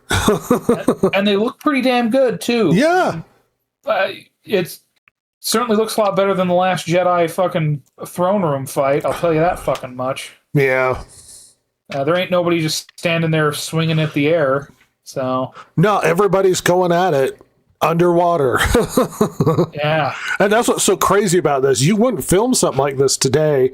I mean, the risk and oh god, the dangerous that they'd have to have 40 ships nearby ready to revive just in case, just because of liability issues. Well, the last time, Rhett, they tried to make something like that, it was called The Abyss, and it almost killed a couple people. So yeah, and that was filmed inside, what was it, a former nuclear exhaust tower? Yeah, it was filmed in a in the cooling pond, a former nuclear power plant cooling pond. Apparently, the set that they built for it is still in there. Oh yeah, sure. Yeah, they just never removed it. I quite like Abyss. Yeah. Yeah, they filmed this in like a big underwater studio. They did film it in a studio, all like most of the underwater stuff. But still, I mean, that is there's a lot of coordination because you got to figure that I don't think they're going to have radios in their ears. No, so they've got to set this all up ahead of time. Everybody's got to be planned, and you probably have to count it down like a dance when you're down there. Like you have to be counting in your head when you go your spot and where you're supposed to be, and yeah. Well, and I mean, just the amount of coordination involved. Oh, yeah. The amount of, I mean, how many takes did they have to go through? Were they all pruny and stuff, or? Oh, there was some pruny hands, Rhett. I guarantee you that. You know what we forgot to talk about, Rhett? What's that? The rocket belt at the beginning of the movie. Oh, yeah. James Bond uses a jetpack, baby. Awesome. After he kills a guy in a chateau that was dressed up like a woman. And then he rockets out of there. And then he rockets out of there to his like little Vietnamese helper in the car. Yeah, yeah. Well, this is why you're here. You're the expert. I've seen all these movies in a quick succession and a rush. Yeah, at this point we've been like, I think this was the first one where we had to watch. Was it like Goldfinger, Thunderball, and then we watched On Her Majesty's Secret Service, and then we watched a lot of these in one go. They all just kind of blurred together is the problem. They do a little bit, especially the stuff that isn't like main plot stuff. It can kind of blend. A lot of it gets real samey. They have a boat chase or a car chase, and there's a lady, and they end up banging in a boat at the end, almost inevitably. Yeah, every freaking time. So that's our Bond. Bond is trying to get things figured out. So the Bond girl obviously is Derval's sister, and not Fiona. That's the scary lady. Domino. Domino is the main Bond girl, but we also have the evil Bond girl, Rhett, Fiona Volpe. Yeah. Who is working for Largo, and she's scary. She's actually a pretty good character. She is. I like her. She's a pretty good foil to Bond for the most part. Yeah. She knows he's a horn dog, and she's kind of ruthless in a way. But anyway. So Bond is trying to get this figured out because, I mean, he partially has to convince MI6 that they need to be focusing there, so on and so forth. So he's trying to get enough information. They're flying around on a helicopter trying to find this stupid plane and figure out where the hell it was.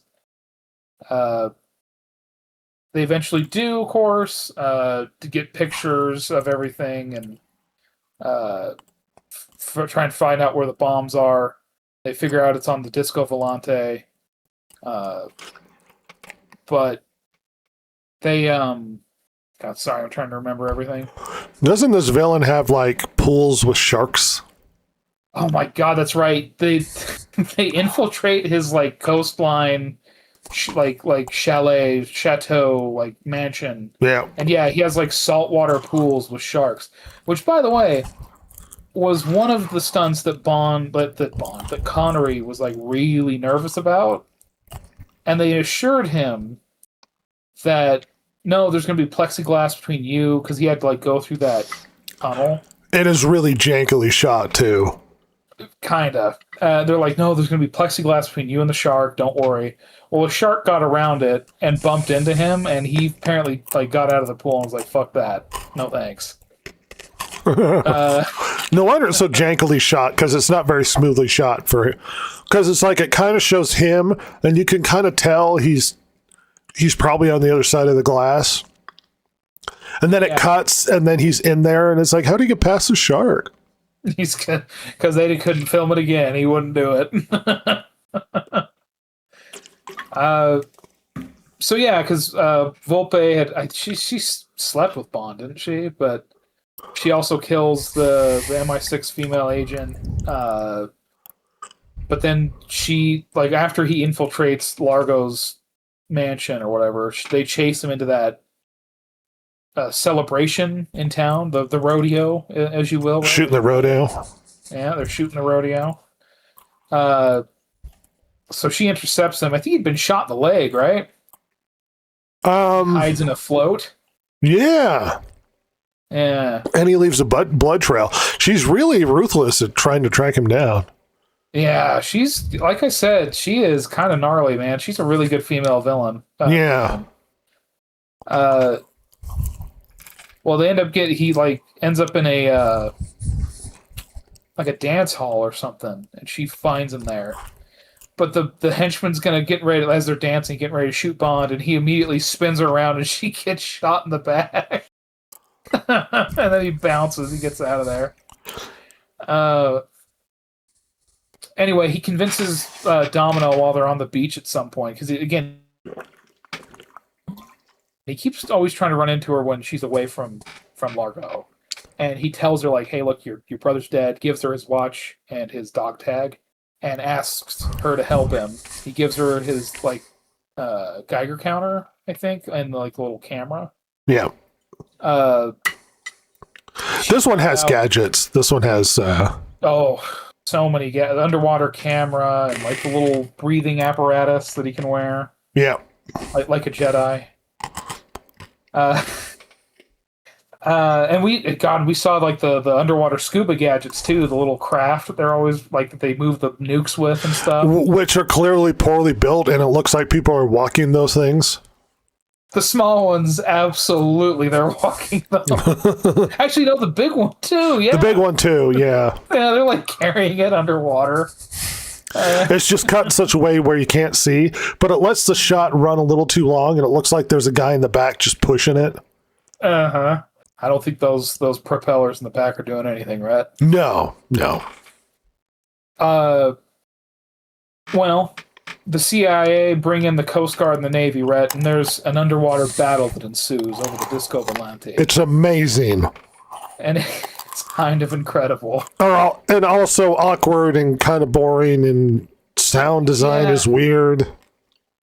It's really interesting at first, and then it goes on too long, and you're kind of bored. And you can only tell Bond is Bond because he has his little shorts on underneath the strange, like, one-piece bathing suit, scuba suit thing that he's wearing. Yeah. Yeah. Despite that, I kept losing track of him. Oh, yeah, and it's easy to do because you're never sure. I don't know. This movie was it was bold for trying to do this. There's a reason why you don't do this. It was like battle after battle after shot after shot. Like it's a good chunk of the movie. Yeah. Way too much of it. And I think I remember warning you, like, just so you know, I remember being really bored at points in this movie.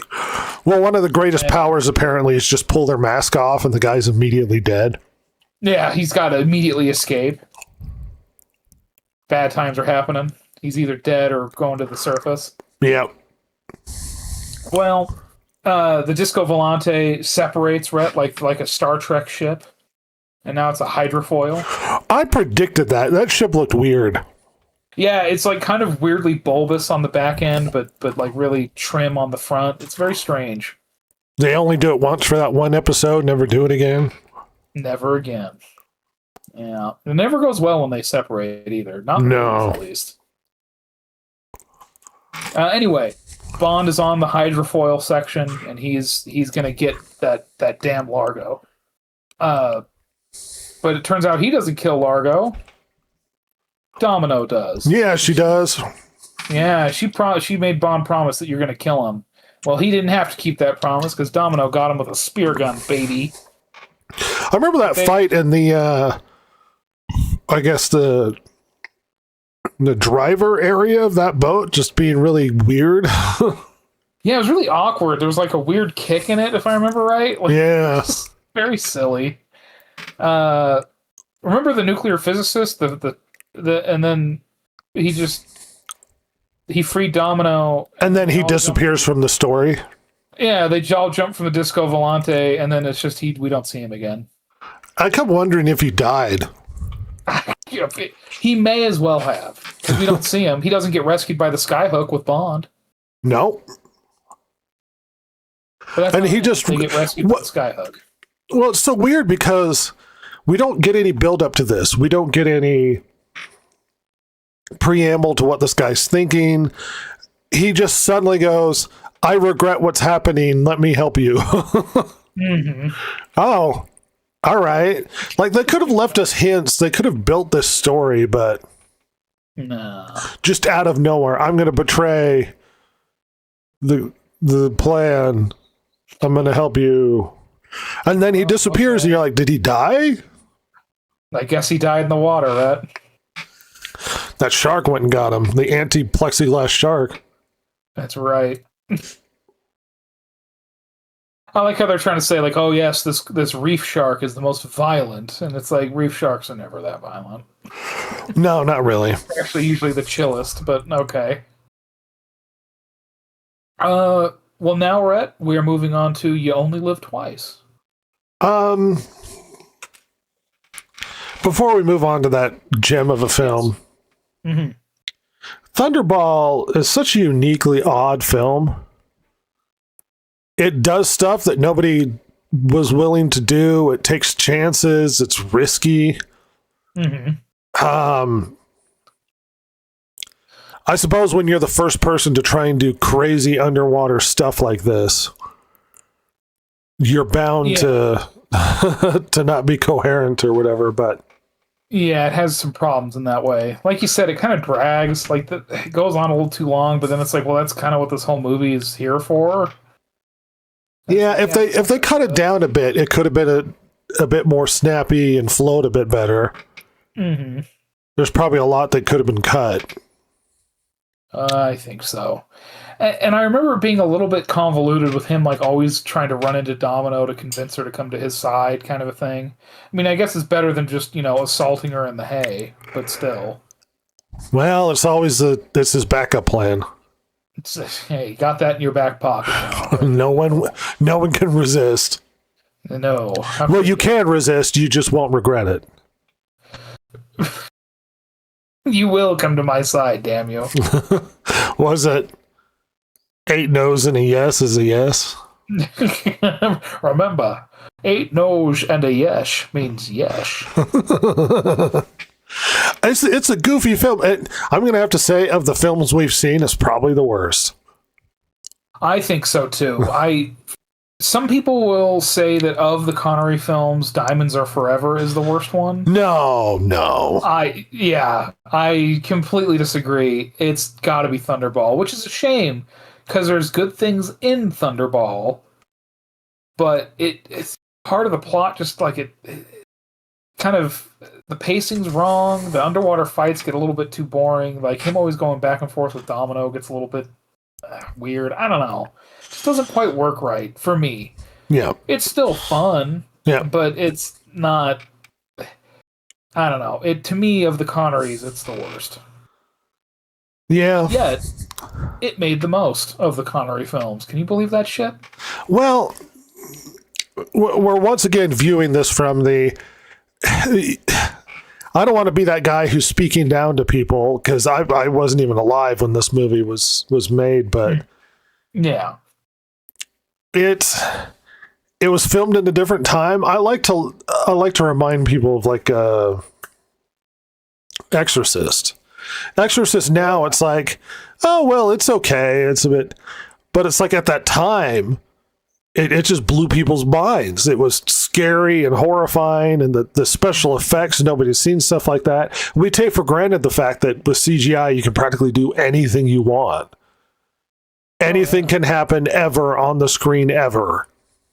Everything can have creepy demon face, Rhett. Yes. Mouth way too wide open. And so when you do something like Thunderball, I mean, how amazing is it to watch just extensive fights and all the underwater stuff? No one's seen stuff like that. Mm-mm. I mean, it was probably a spectacle in and of itself. It's like, well, you got to see this thing. Whereas now it's like, oh, it's boring or whatever. But it's like, you kind of have to put it in context.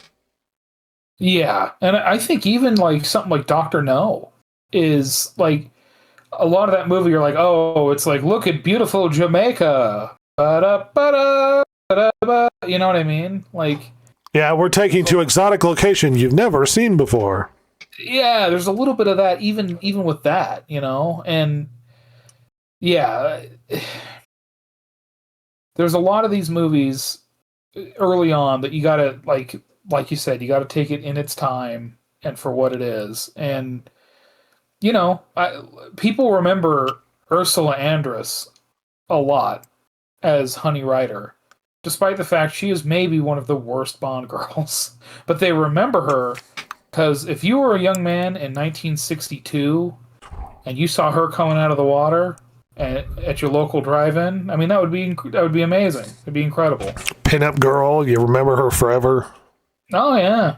The hottest woman you'd ever seen up until that point in your life. First time you've ever seen a gal with a two-piece swimsuit on. Yeah, I mean, especially like in our neck of the woods, Rhett. Yeah. You know? So it's just like, you know, there's like my dad, I asked him, like, Dad, what's your favorite Bond film? And he goes, oh, Dr. No. I love Dr. No. But that's the one he saw. You know, he was what, a young man of 14 when this came out. Dr. No came out. So, you know. Yeah, nostalgia does a lot. Like the first one you see has a huge effect on you.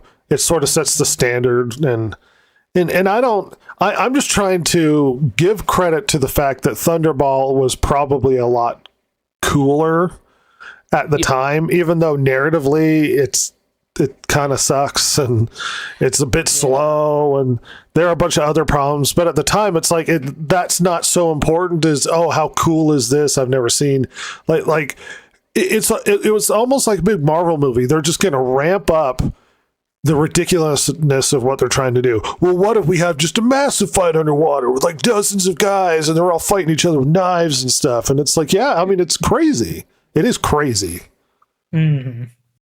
It is. And a boat that separates.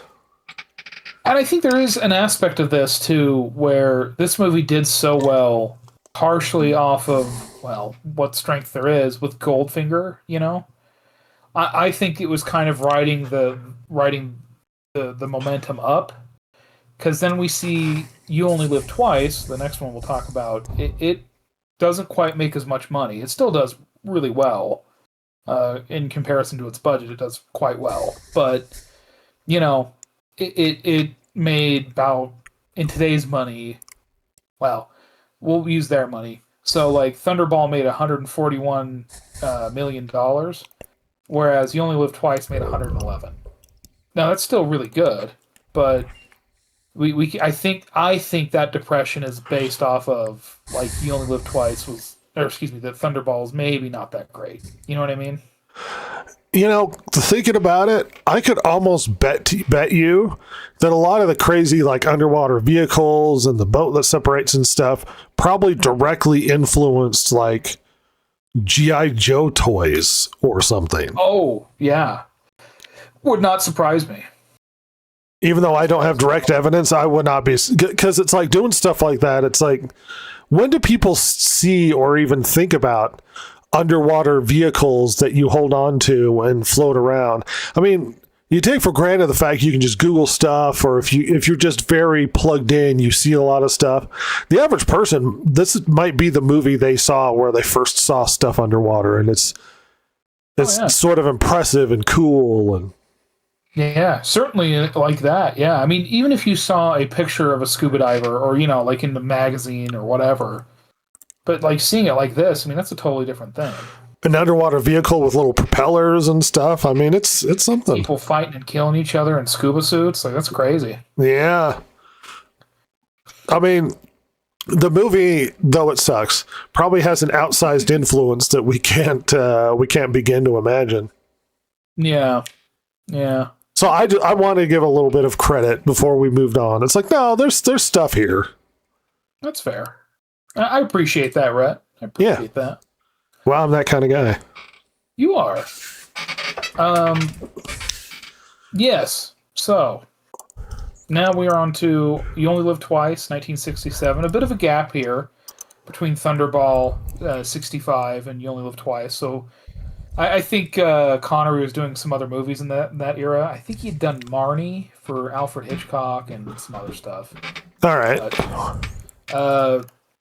So You Only Live Twice, right? This is the Japan one. Love it.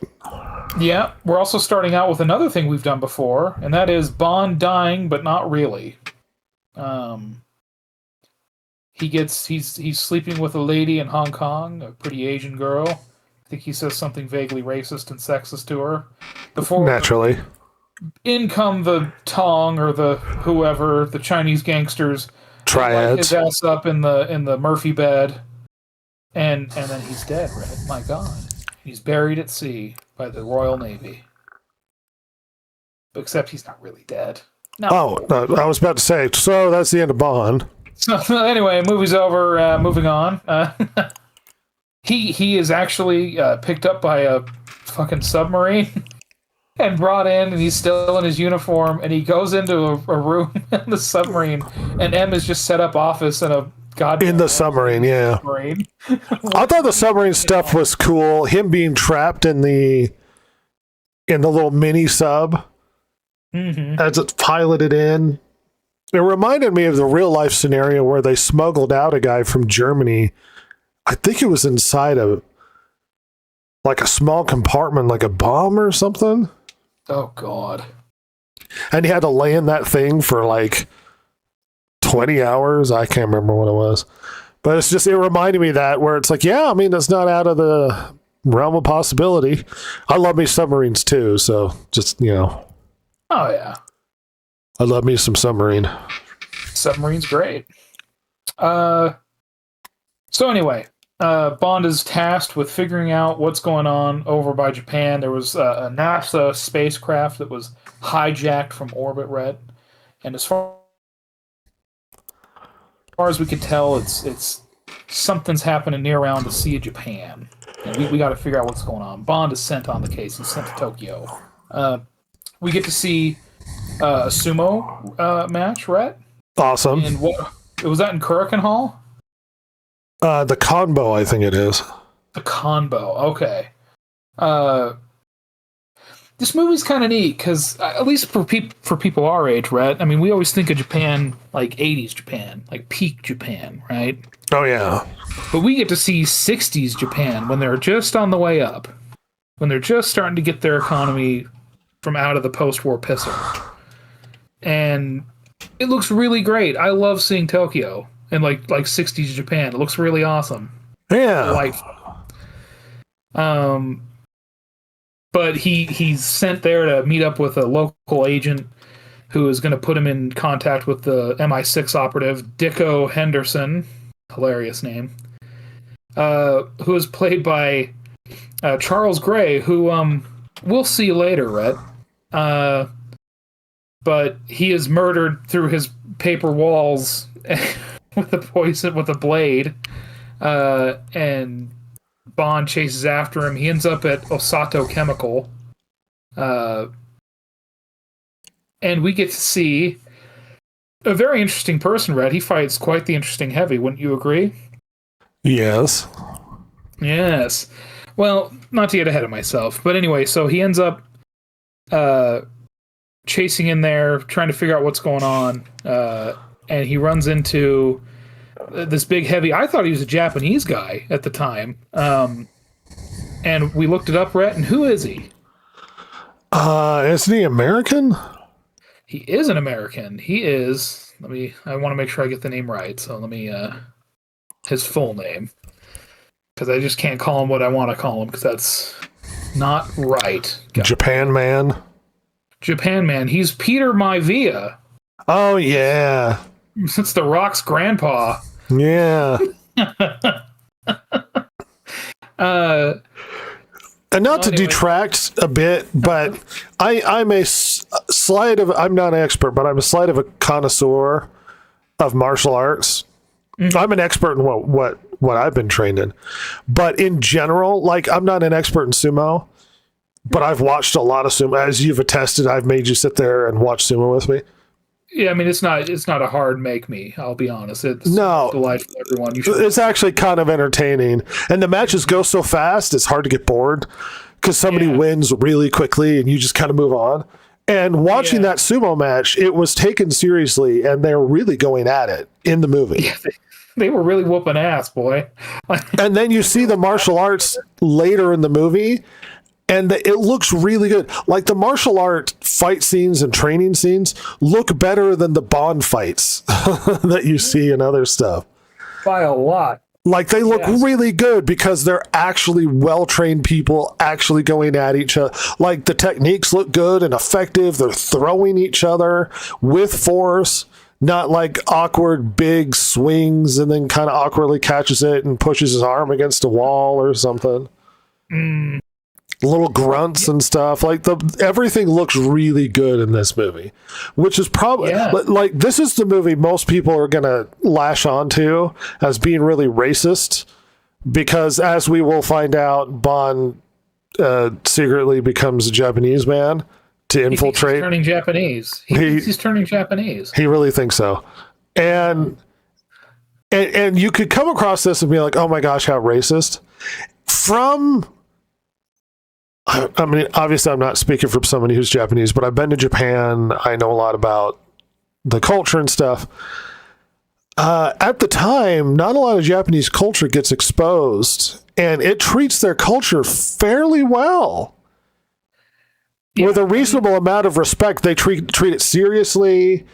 It's not in a mocking manner. Everything looks authentically done. All of it works really well. It's not goofy or mocking. It's not like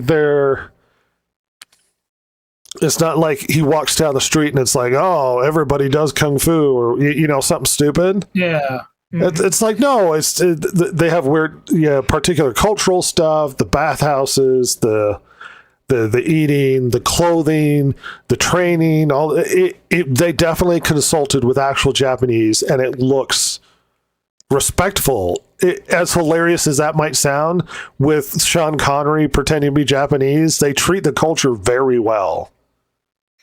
Yeah, it's interesting because, like, if you think about it, I can only speak from so my parents are legit boomers, right? So their parents fought in the war. My grandfather was on the USS Idaho during the war. He was at Iwo Jima and Okinawa. Right. Okay.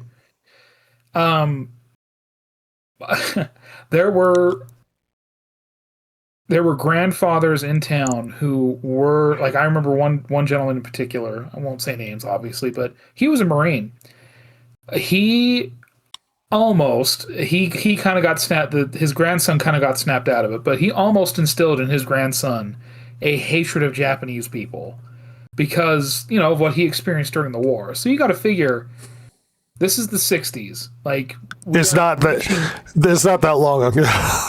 No, we are reaching the middle age of the greatest generation. We are just barely reaching the teenage / very early adulthood of the boomers, right?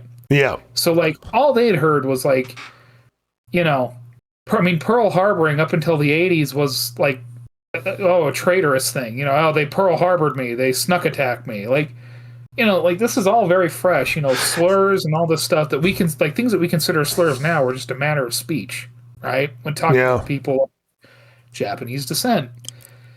And so when you look at it from that perspective, like, and you watch this movie, Tiger Tanaka and, well, really all the Japanese people in this movie, whether it's, the head of the Japanese, like, Secret Service, Tiger Tanaka, Aki, his agent, or the Ama girl, the what was she, a clam diver, a pearl diver? Her name was Kissy Suzuki. A little silly, but, like, even her, she's, like, very capable. Like, she's smart, and she's helping Bond figure out where the secret base is. Yeah, she's not treated like a doofus or No, like all the Japanese people in this are intelligent, and I mean, even Sato, excuse me, Sato, the industrialist who's working for Spectre, like he is a very competent, like very well clever, intelligent man. Yeah, or he doesn't just believe Bond. Like no one's caricatures. Yeah, no, not at all. And everything's done.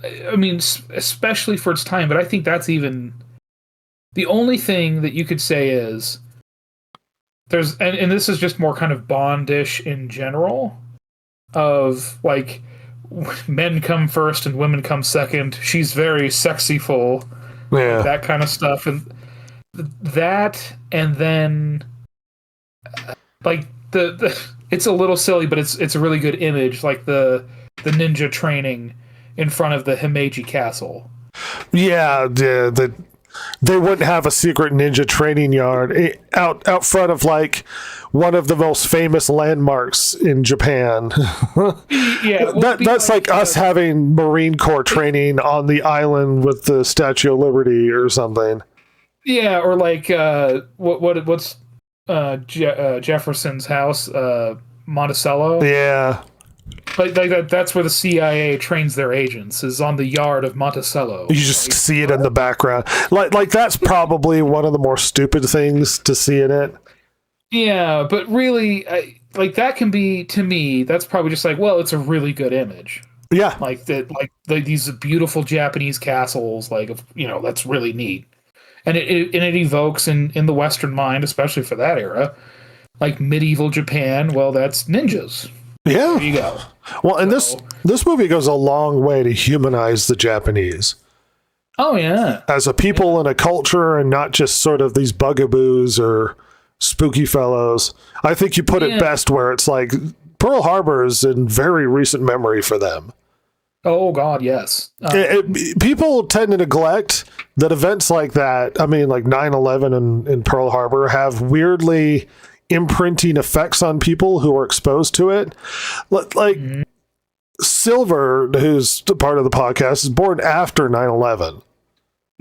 Has no concepts, but it's like, like for me, waking up one morning and seeing the world fall apart and buildings on fire and falling down, it has a huge effect on you. And there's a huge degree of anger and bitterness and resentment because of Pearl Harbor. And to put a movie like this out that treats the Japanese like human beings and their culture with a degree of respect, and quite a degree of respect, probably went a long way to contextualizing Japanese culture for the West that only saw them as these, you know, Hannibal Lecter enemies, so to speak. Yeah.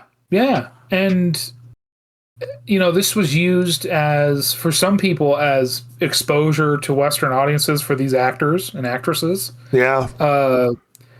Yeah, I mean, and of course, the really obvious thing, I mean, not to spoil it, but whatever, this movie's 50-some-odd years old, 50-some-odd years old.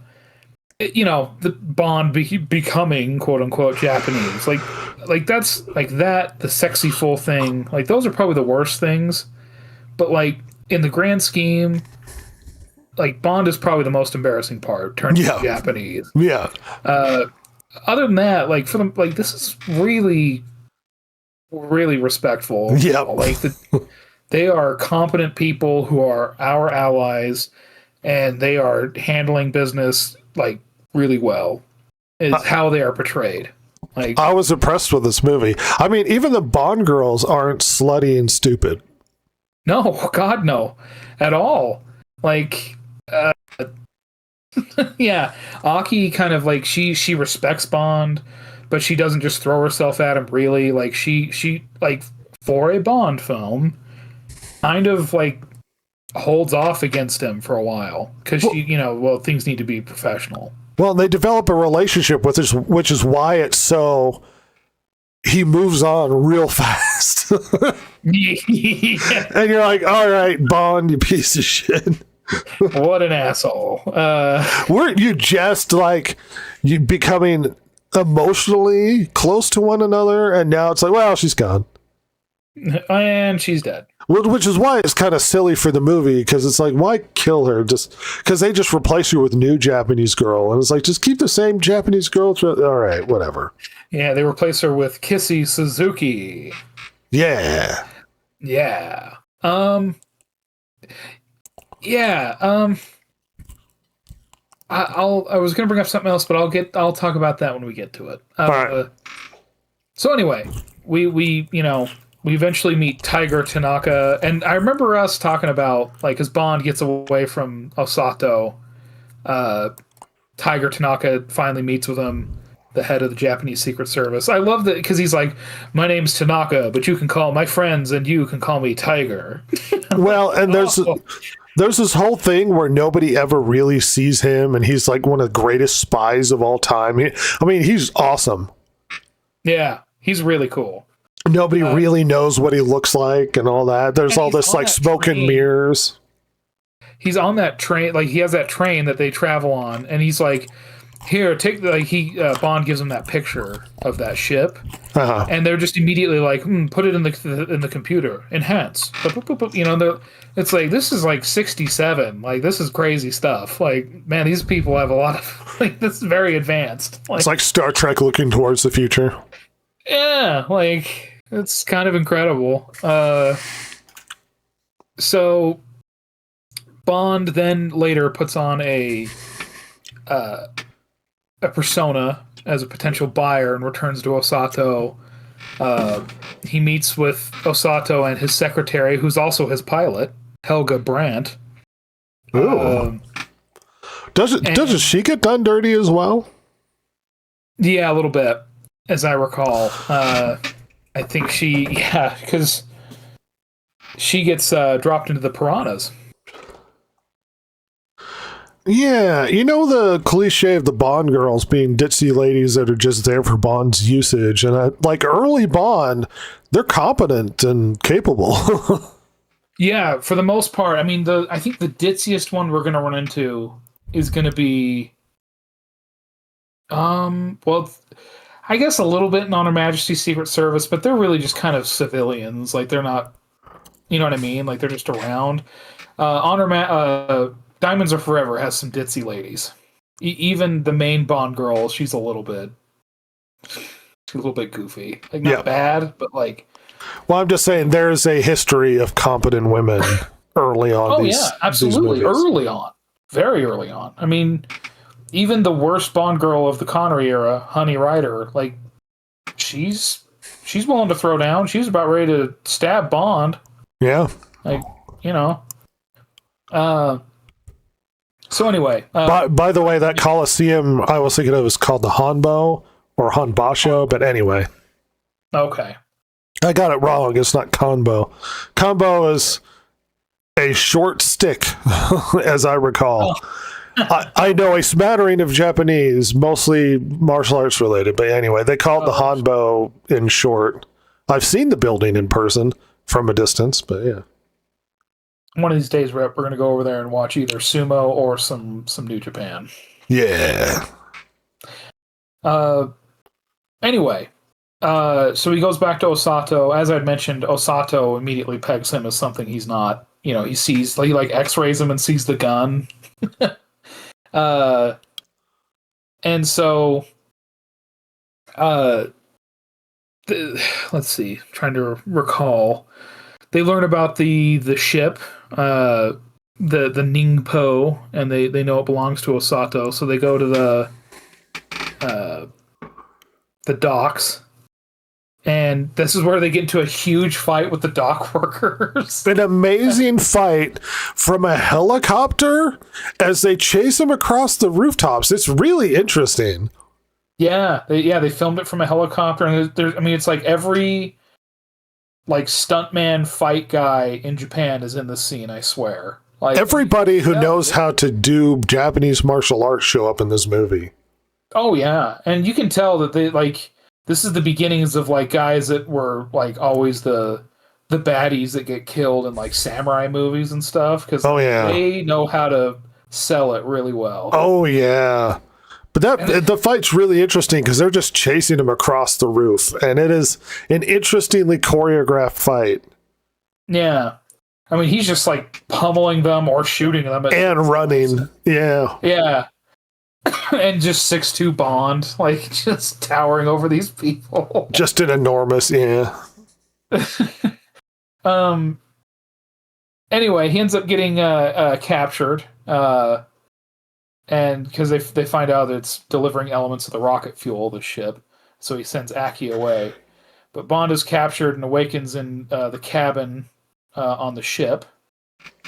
And Bond, she tries to seduce Bond. She sleeps with him, because she threatens to kill him. But it's almost like reverse essay. Yeah. You know what I mean? A little bit, yeah. I mean, I think Bond is pretty willing, but still, it's...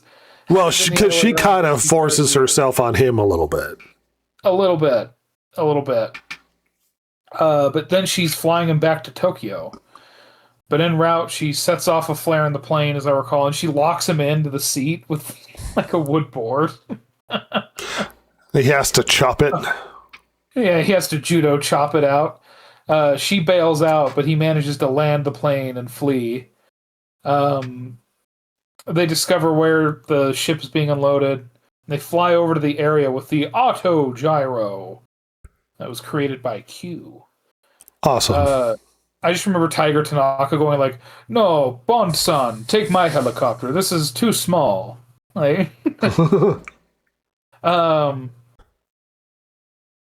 but they're like talking about all the weapons this thing has on it, like aerial mines and like reverse flamethrowers. Way more than that thing could carry reasonably. By like a crazy amount. I remember thinking the reverse flamethrowers to be a bit goofy. Well, yeah, because like it's not like a car where you're all going to be on the same plane, Well, obviously you don't want forward-facing flamethrowers. You just fly right through the flames. Yeah, it'd be real bad, especially because, there's no windscreen on that thing, boy. No. It's like a Far Cry 4 gyrocopter. Hey, at least that one can carry a guy on the side, huh?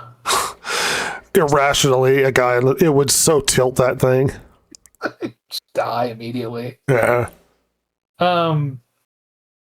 So anyway, Bond fights other helicopters. He lands and finds out where the secret base is hidden inside the volcano. Or rather, I should say, he sees the volcano and he knows that there's something going on with it. He confirms there's suspicious activity. Meanwhile, the Soviet spacecraft is being captured by what turns out to be Blofeld. So it's heightening the tensions, Rhett. America accuses the Russians accuse the Americans. Something's going on. Isn't this the one with the guy that's not Blofeld but becomes Blofeld? Yes. Well, yeah. So Blofeld is in this, and he's played by Donald Pleasance. But there's another guy who is some agent who becomes the guy at the beginning, confusingly Blofeld later. Yeah, very funny. Also looks like he should always be like a Nazi officer. He's got a really great jaw. Yeah, just sort of a strong Aryan-looking fella. Mm-hmm. Anyway, I just wanted to point that out because confusingly, the next movie has Blofeld and it's a different actor, and then the movie after that, Diamonds Are Forever, has Blofeld and he's also an actor that we saw before in this movie. Mm-hmm. Who's just playing Blofeld, and we're just gonna pretend like it's fine. Yeah, that's all comes down to Blofeld, right? Yeah. It's 7 degrees to Blofeld. 7 degrees to Blofeld. That's right. Everyone's related to him somehow. We see Blofeld summon Osato and Brandt. Osato blames Brandt for having not killed him. She gets dropped from the little bridge over the cute little pond feature filled with piranha and is eaten alive by God. Oh yeah, the piranha pool. Yeah. Yeah. The collapsible bridge, love it. Love that. Classic, frankly. Uh, Bond is... So at this point, they know they got to go onto this island, but Tiger Tanaka is like, I got to turn you into a ninja, pal. Yeah, it doesn't take like 2 weeks. Yeah, I think it is a couple weeks when they kind of... Because they're going to insert him onto the island nearby where all these like fishermen and pearl divers live or whatever. And so they gotta get him a... they gotta get him a Japanese disguise. And so but they also need to train him as a ninja to fight. Yeah, so all these... So he physically becomes Japanese and he trains to become a ninja in about 2 weeks. Yes. And they go through the whole like marriage, and the marriage ceremony is accurate to like Shintoism. Yeah, well, and it's funny because like to disguise him, they pull his eyelid, like the corner of his eyes into Japanese style, you know. They give him kind of a doofy haircut. Yeah, they give him a bowl cut. And he stoops a little bit to try and pretend that he's not enormous. And then Tiger Tanaka tells him like, "Oh, I'm sorry, but the lady that's going to be your wife, she's ugly. I'm just warning you." Right? And Bond is disappointed. Oh, he's so bummed out, and so he's spending his time with Aki before this. And sadly, Rhett, a ninja comes in and drops poison down a thread, and he's aiming for Bond. It's a cool scene. Lands in Aki's mouth. It is. It's a really neat scene. How you direct a drop of poison without like directly dropping it. It drips down the string. It's pretty sweet. It's cool. Sadly, Aki dies. So does the ninja, the assassin. So get dunked on, nerd. Poor Aki. Important for the story for most of the movie, and then disappears. Yeah, and Bond. I mean, he cares in that scene. He's sad, but then he immediately marries Kissy Suzuki, and he doesn't care anymore. No, we never talk about her. We don't bring her up, and I feel really bad. I kept bringing it up. It's like no one's going to talk about Aki anymore. Like she's just gone. Yeah, she gone. Don't worry about her, because Bond is very relieved when she is revealed to be very cute at the wedding. He is so happy. He screwed with me. He's going to marry some ugly broad. So they, they're acting as husband and wife, and they are going out on the boats like, her job is, but they go to actually reconnoiter the volcano, Red. Right. And they find the secret rocket base, and they realize what looked like a lake on the volcano is actually a lid, like a roof to like a hangar. Don't you mean secret volcano lair? His secret volcano lair. Like this is the most, oh yeah, I see this in Austin Powers sort of thing. Oh yeah, and we've got... He's got henchmen with different outfits. You've got all really... Yeah. Submachine guns and safety helmets. Yep. It's great. So Kissy goes to alert Tanaka. A helicopter tries to kill her, I just remembered. But she escapes, by God. Yeah. Meanwhile, Bond frees the cosmonauts and astronauts. And then they disappear? We never talk about them again. They help him fight when he breaks them out, and then I don't know what happens to those people. Yeah, they're just kind of gone. I don't know. Maybe I just wasn't paying attention. See, that's what I thought, but I just don't know. Yeah, because later they blow up that spacecraft, and it's like, well, I don't think they were in there. I think that'd be real sad. Shrug. Shrug. Anyway, Bond is sort of captured, and he's prepared to meet. He meets Blofeld, who's being Blofeld, and you cannot stop me, kind of thing. The Tanaka's ninjas are approaching, but there's like outside guns in the bowl of the volcano, and they start getting attacked. But Bond distracts Blofeld, and the ninjas are let in, and they're fighting for the control room. It's quite the fight scene. Oh yeah, that was made in Pinewood, by the way, in London. Oh wow, that's a big set. enormous. I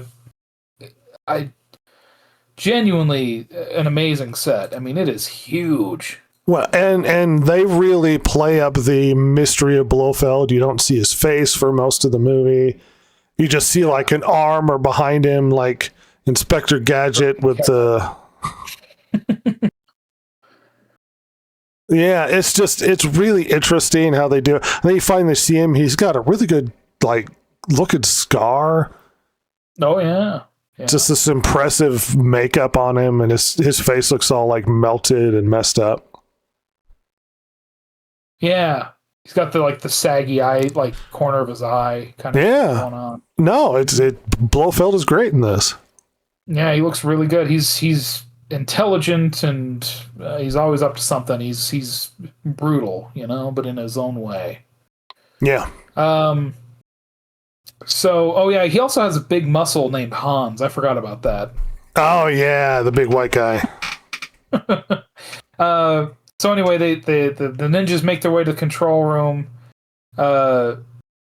They activate the self-destruct on the spacecraft, and it blows up before reaching the capsule. The Americans, so everyone stands down. We're good there, but Blofeld activates the self-destruct and he tries to escape.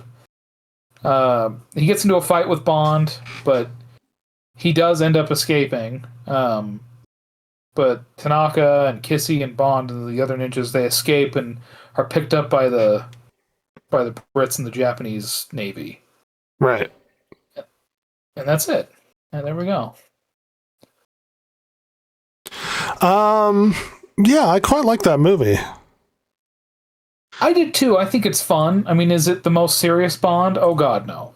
Compare this to From Russia with Love. However, it's fun. And I think it's neat. Well, it plays on the trying to prevent war breaking out between America and Russia. They have the mysterious missiles that Blofeld's sending up to capture the American astronauts and the Russian astronauts, and he's trying to make each side think that the other one's doing it. And he has that weird, the missile opens up with this awkward, mouth and captures it like you see in Austin Powers. And it's not even propaganda or picking sides, because the astronauts, the Russian and the Americans, are lightly chatting before Bond rescues them. And it's treated like, they're familiar with each other and everything's cool. To prevent, World War III. I think the plot's quite interesting, and I quite enjoyed that. It's got a lot of goofy stuff. This gets real goofy with the tropes, with the secret volcano layer and all that other stuff. But yeah, I had a lot of fun with it. Yeah, I liked this one a lot. I think it's funny to me. Some people don't like this one as much. I think it's good. I mean, it is, like you said, it leans into a little bit more of the silly side, but not horrendously, I don't think. It does play on some legit things, and we talked about at length, it shockingly respectful of the Japanese for its era. Oh yeah. But so Rhett, in the background, Connery has been a little bit unhappy with being Bond. I mean, he obviously it made him famous, but he's worried about getting typecast. He felt he was underpaid, and for some of these movies, he was super underpaid. It started getting up there where it should be by the time he left, because he did leave. Especially with the amount of money that these movies are making. Oh yeah, because they're making so much money. Because even though the budgets are going up, compared to the amount of money they make, it is nothing. I mean, they are made for a tenth of what they make. You know what I mean? It's a really good ratio. But yeah, and the fast-paced schedule was really bad. He felt a little stifled by the role. I saw a quote from, Michael Caine, of all people, Okay. who said that like if you were friends with Connery in that time, you just didn't bring up Bond because he kind of hated it. Like and this is like going to a little bit of the artsy fartsy thing, but like I think he was genuinely really scared of being typecast. He wanted to do more things than just this. And like apparently when people were like, "Oh, look, it's James Bond," he'd be like, "Ugh." Like when they were out in the street or whatever, he'd just be like, Well, that's the thing he's most famous for. But I suppose I could see that as an actor, you want to, I guess, stretch your artistic chops and do some things that might be challenging. And yeah, I get it. yeah. I think, I mean, I know there's a quote from when he was on a talk show, like a nighttime talk show, where they asked him, like, well, who's the greatest villain of Bond? And he said, Albert Cubby Broccoli. The producer, like the main producer of these movies. Uh-huh. So just briefly, we're going to, so Connery's pay for these movies, I'll go up until You Only Live Twice.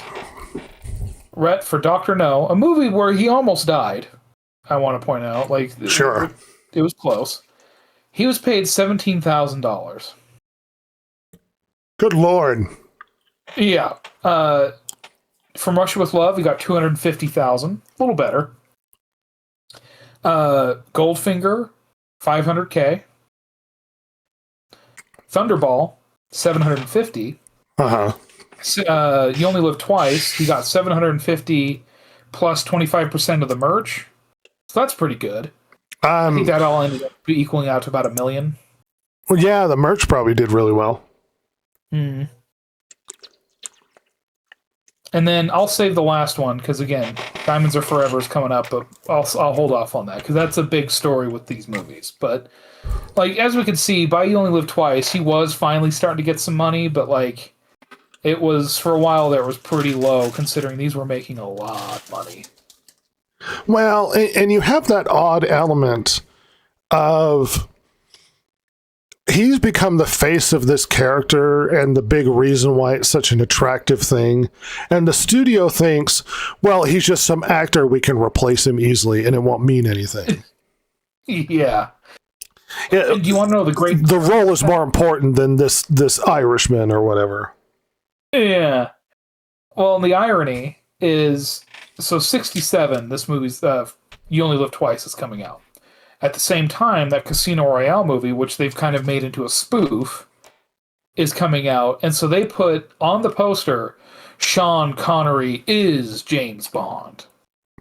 Which they then have to eat a lot of crow, because by the time that movie, You Only Live Twice comes out, Sean Connery is reported as not coming back to reprise his role. Right.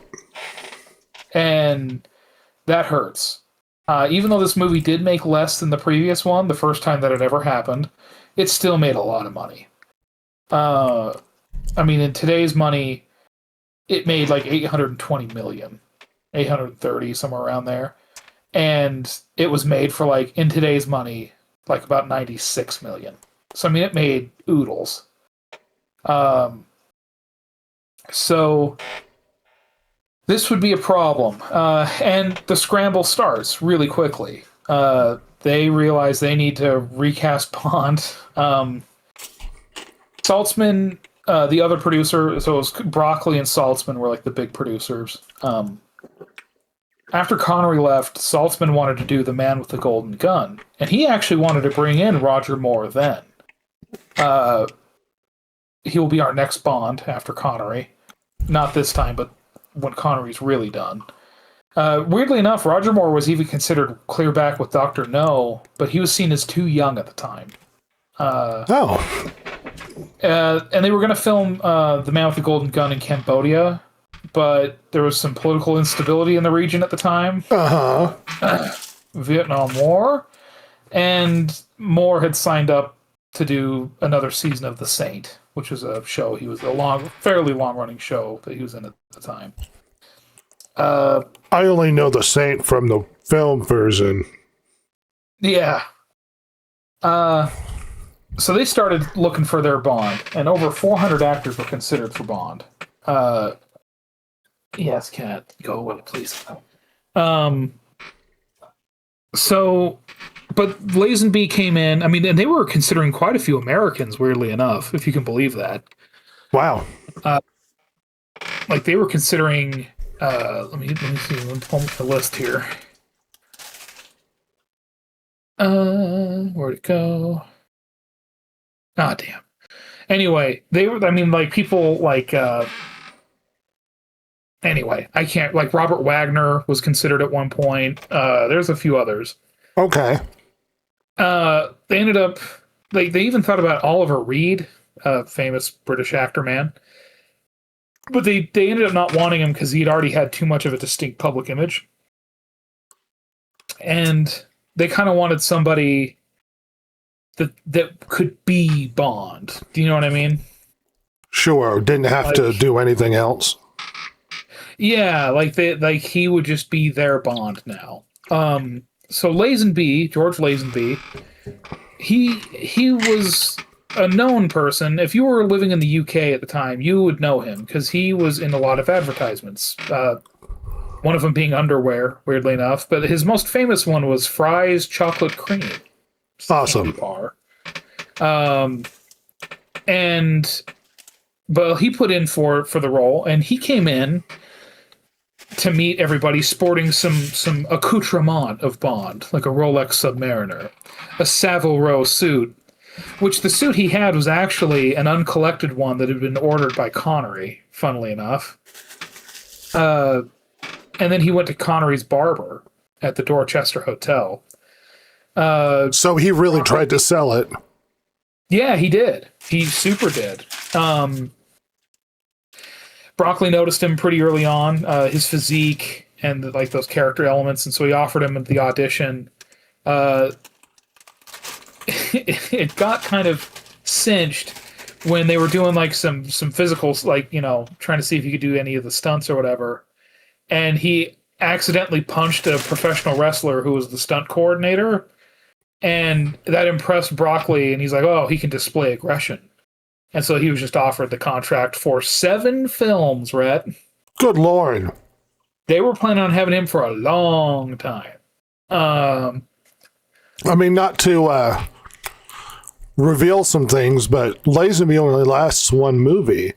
Did they have to pay him off for the 7 films, or? I'm not sure. I don't think so, because he broke it.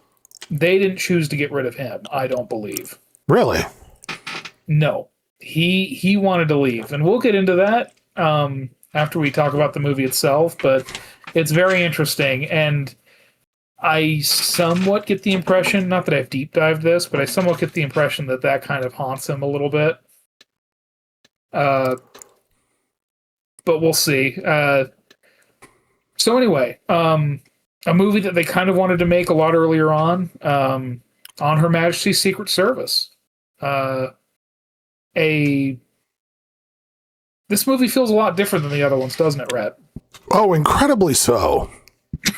I mean, a new Bond for a new era. Right out the get-go, it feels cinematography is way different. Way different. Yeah. They're more willing to give you more wide shots to sort of capture the environment, and the cameras are almost better, I would say. Like, they're really beautiful. Yeah, it looks like it, right? Really beautiful film. It's a good-looking movie. Like, genuinely a good-looking movie.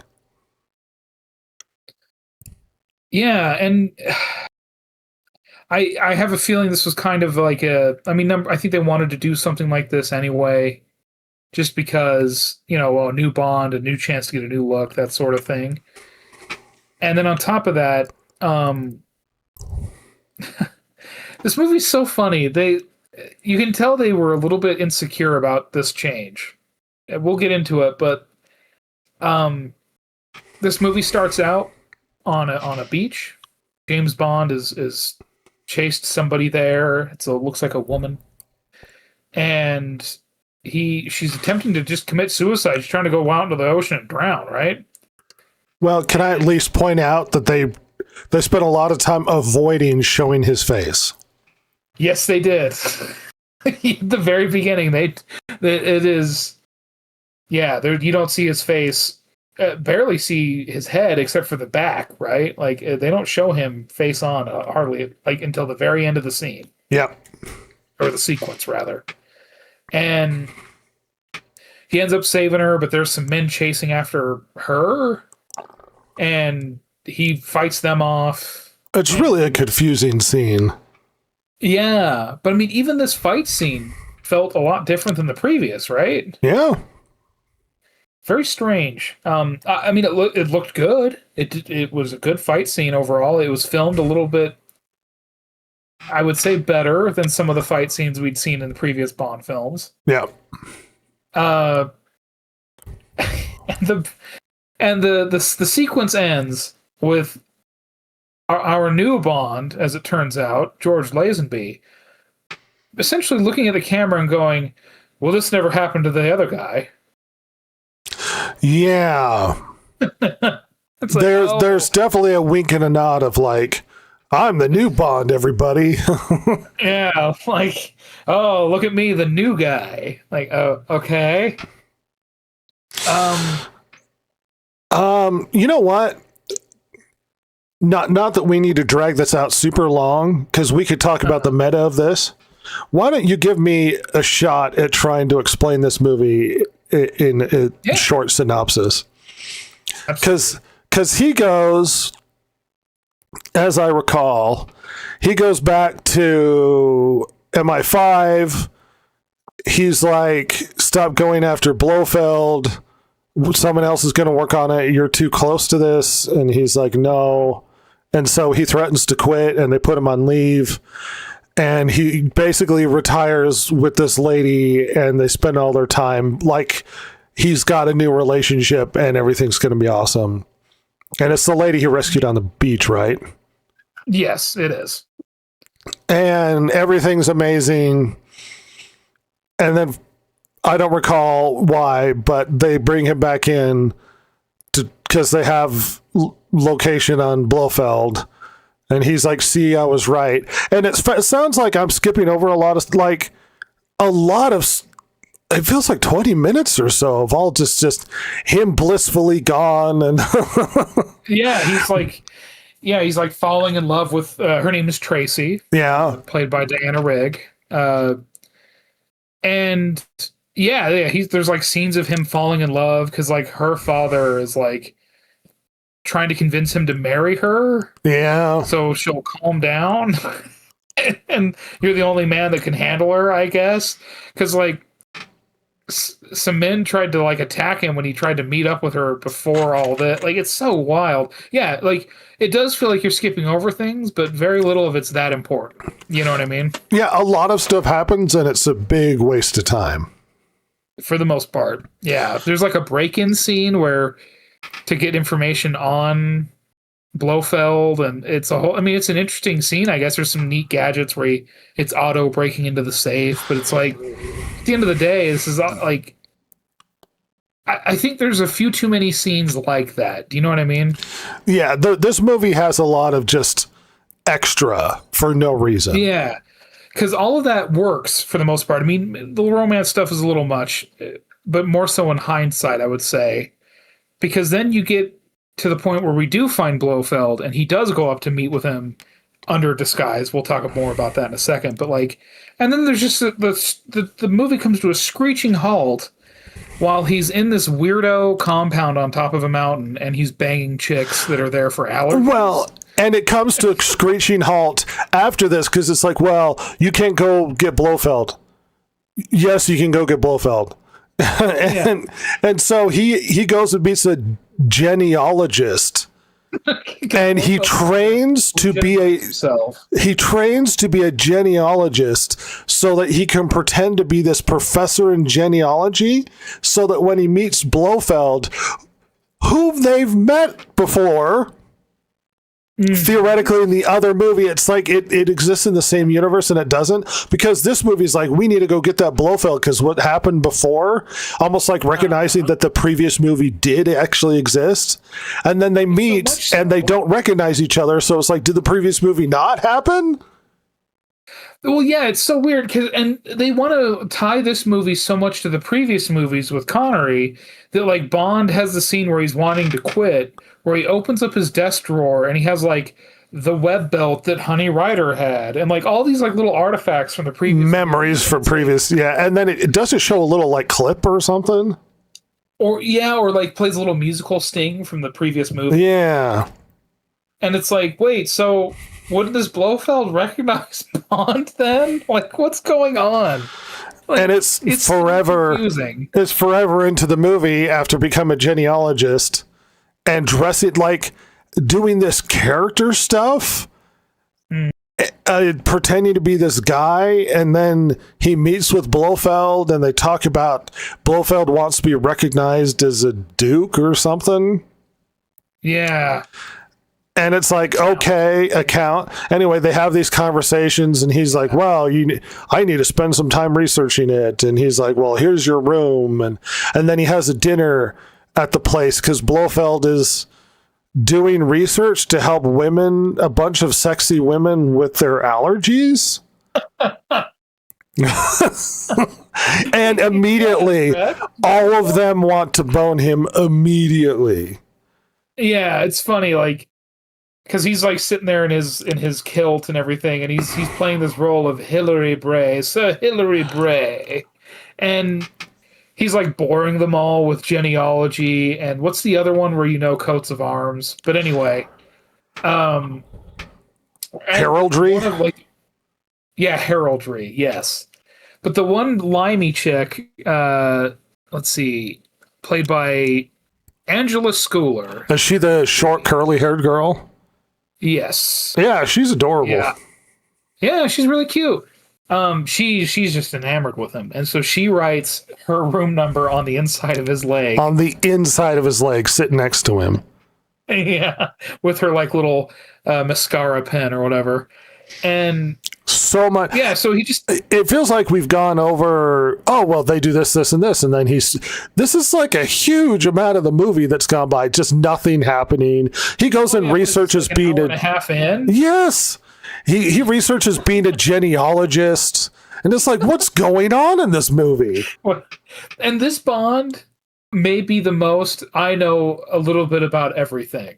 Yes. Like he's sitting there impressing M with his knowledge of butterflies and about genealogy and like all these different things. Oh my, yeah. He's almost like super competent.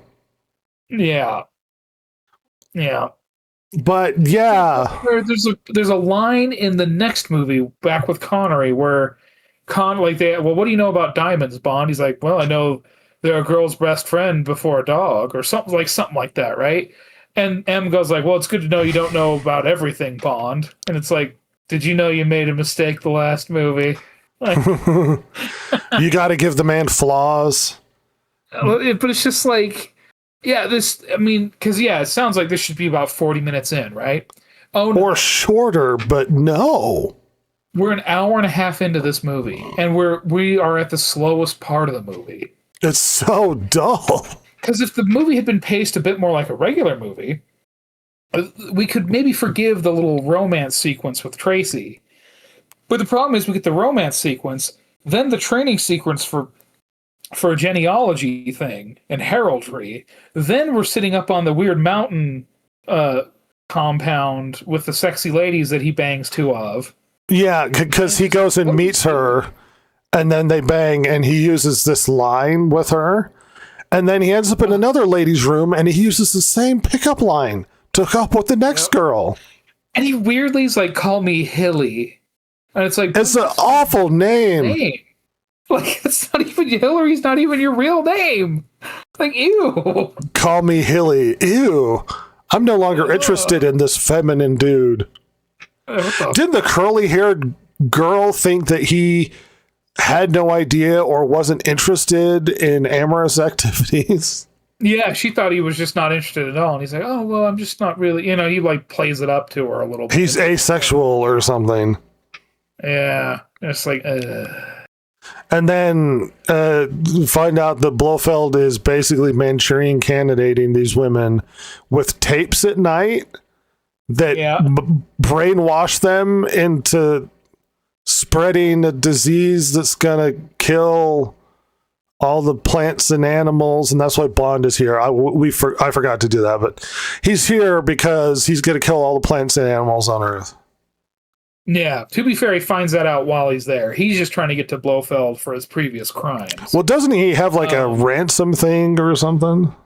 Yeah, so he's going to use because it's like this microbiology thing or bacteriology, where he's going to make all the plants and animals sterile.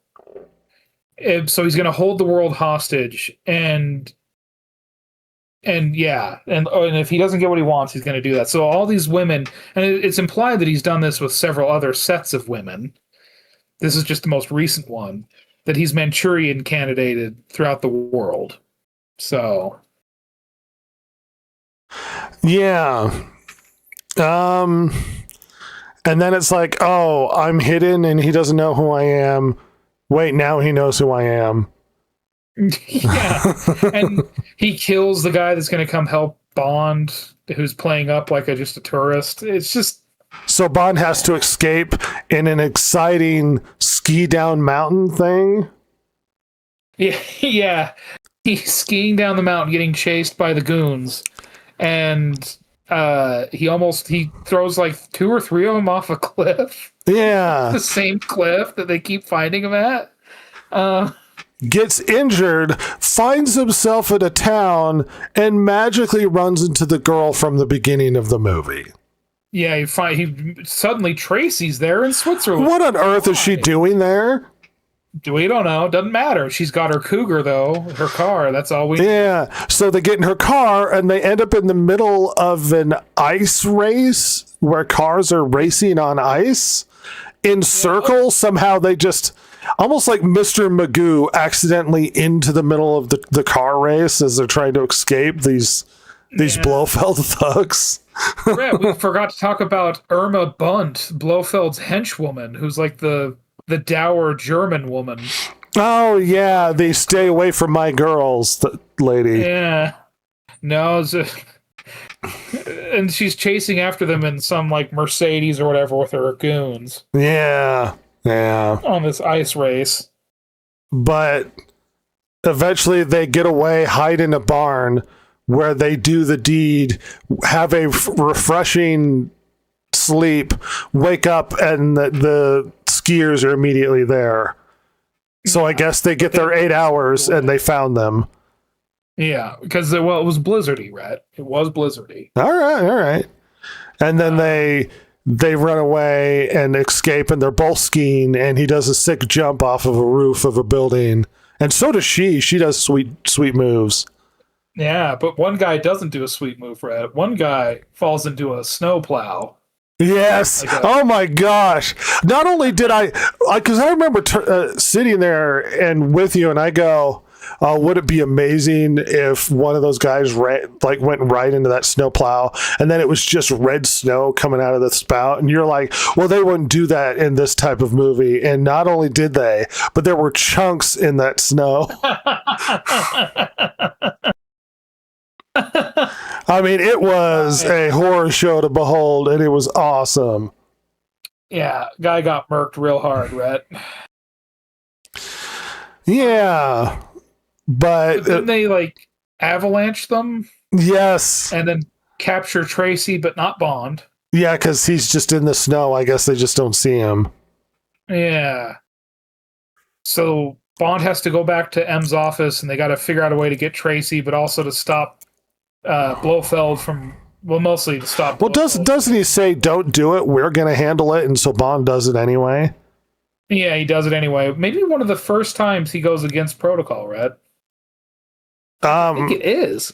Well, in the beginning, he almost does it because he's like, I'm going to get Blofeld. And they're like, no. And he's like, I quit. Yeah. So this is like your rebellious detective where the captain doesn't want you to go after the criminal or whatever. Yes. Also, him and his frilly shirts and stuff are just, ugh. Oh my God. The cravats are amazing in this movie. And so he gets a helicopter and they try and sneak in. where is this? Tracy's father. Northern Italy. Yeah, who's like a crime boss, and so he has all of his goons and helicopters, and they're saying that they're a Red Cross mission for a flood in northern Italy. Well, and they just lie themselves into the airspace above Italy, only to directly go to Blofeld's and then have this big, like, dropping commandos in to try and have this big fight over Blofeld's base. and the black guy flamethrower is one of Blofeld's goons. Oh, he's awesome. He is awesome. We see that one awesome like glory shot of him blowing flames up the stairs, and then I keep going like, where's the black guy with the flamethrower? This guy rocks. We need more black guy flamethrower. Hell yeah, dude. But yeah, there's I mean, Tracy's fighting her goons in there, like down like on a set of stairs and stuff. Anyway, Bond chases Blofeld through the facility and finds his tunnel into frozen cave, the set that seems unnecessary and they don't know much on it. Yeah, and it looks like something from the inside of the Matterhorn ride. Yeah. Yeah. And all of this is really just leading to one of the most amazing chases again. We're not skiing, we just did skiing twice. No, we're doing bobsleds, bitches. That's right. Bobsledding's hot right now and incredibly dangerous. Well, and they're like very old looking bobsleds. Oh, they're terrifying. They're just controlled by little wires. Like, it's so insane. So Blofeld runs and Bond chases him in a, oh my God, in a bobsled. And like Bond crashes one of the bobsleds and it looks horrific. He throws a grenade, remember? Blofeld has like comical drop grenade and it should have exploded 10 seconds ago, but he's still fumbling with the thing. And for some, because I said at the time, why is he holding the grenade in his mouth by the pin? That's really dangerous. And then it drops the grenade and it's like, see? And he's like fumbling to grab it. He throws it behind him. And in what looks like a moment that should have murdered Bond, he gets thrown from his freaking bobsled and his body just goes tumbling. And I'm like, oh, he's dead. Bond is dead now. He's a dead man now. Like, that's the first time I've seen them willingly, like, oh, we're going to put him through some crap, like mega injury. Oh, yeah. And he crashes that, and then he jumps onto Blofeld's bobsled, and they get into a fight. I don't remember how that happens, but it does. Yeah, it's like he just runs on the side of the thing and then just jumps onto it. Well, the bobsled should be going too fast to really do that. Yeah. Well, it happens. Somehow he gets on Blofeld's bobsled. He sure does, by God. And so they're in this fight, and eventually it ends up with Bond like kicking him off the thing right as like Blofeld's head and neck land in like the crotch of a branch of a tree, and it's implied that he breaks his neck and is dead. Yeah, it hangs him from the tree. Yeah. And Bond goes, he's really branching out. Can I at least go back slightly and remind you of wall spikes? Oh, yeah, which we saw these the whole time while we're in the weird mountain base, and I just assumed they were like big brushes that were on the wall. The ugliest sort of, because I was like, oh, it was just fashion was super stupid at the time. But it turns out, no, Rhett, they were horrible, terrifyingly dangerous spikes just on the wall by the elevator. It's like a section of an Iron Maiden just attached to the wall dangerously. What if you just kind of lean on the wall and you just get impaled by iron spikes in you? But one guy dies by getting thrown into the wall spikes. It is like, who puts this in their house? Blofeld does, yeah. A little bit dangerous, you know? His shoelaces are slightly untied. He stumbles and is dead on the wall. It's just spiked right through the top of the head. Well, it looked like tiny brushes. Like, I don't want to make it out to be like the whole wall is covered in spikes. They're confusingly, stupidly covered in spikes. Like, it's the end of a broom stuck against a wall. I mean, literally. Yeah. That's what it looks like. But nope, spikes. Yeah, just I wanted to remind everybody there's a really stupid spike thing in the wall. Now, Rhett. Yeah. Villain's dead. Surely you would assume this is the end of the film right there. Oh, yeah, we're done. You'd be wrong, Bucker. Oh, I'm sorry. Buckaroo. No, because Bond has to get married. Yeah, something Bond wouldn't do. He gets married. They get married in Portugal, and they drive off, and all of MI6 is there. Moneypenny's crying, it's so beautiful, and all of the best men are the goons from Draco's, which is Tracy's father, and it's like, oh, okay. And they drive off in the Aston Martin, Rhett, and it's so cute, and they're just being so cute together. And bear in mind, there's like 4 minutes left in this movie, literally. Yeah. And so you're like, well, what's going on here? And they have to pull over because he's getting some flowers off the car. And who comes driving by, Rhett? But Bunt and in a neck brace, Blofeld. And they drive by shooting the Aston Martin. Hitting her square in the forehead. Right in the fucking forehead. Just dead. Done. And Bond is like holding her and he's like crying. He's very sad. And like a pudgy Portuguese cop rolls up on his motorcycle. And he looks up and goes like, she's all right. She's just resting or something like that. Weirdly, like he's selling the trauma. Like this poignant moment where this lady he married 5 seconds ago. And they pull over to the side of the road and she gets murdered immediately. Like they're married for 5 seconds. Yeah, it was like, just a couple minutes of marriage and she's donezo, gone. Or at least Craig and Eva Green had like a weekend or whatever. Yeah, it gives them like a week together, And, it's just insane.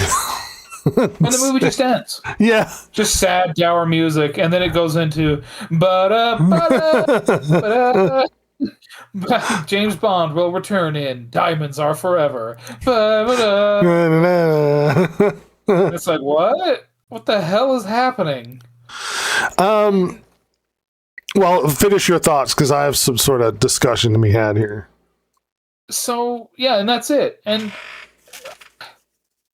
that was what a weird ending. So we had all this time that we were wasting just hanging around. Waste of time. It ends with him sad.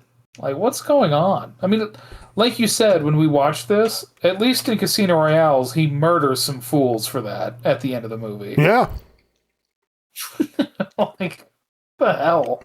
He gets, well, and I like it because, in a way, it justifies why Bond is kind of this playboy, because in the Daniel Craig one, he got close to a lady who betrays him. So he gets really cold about it.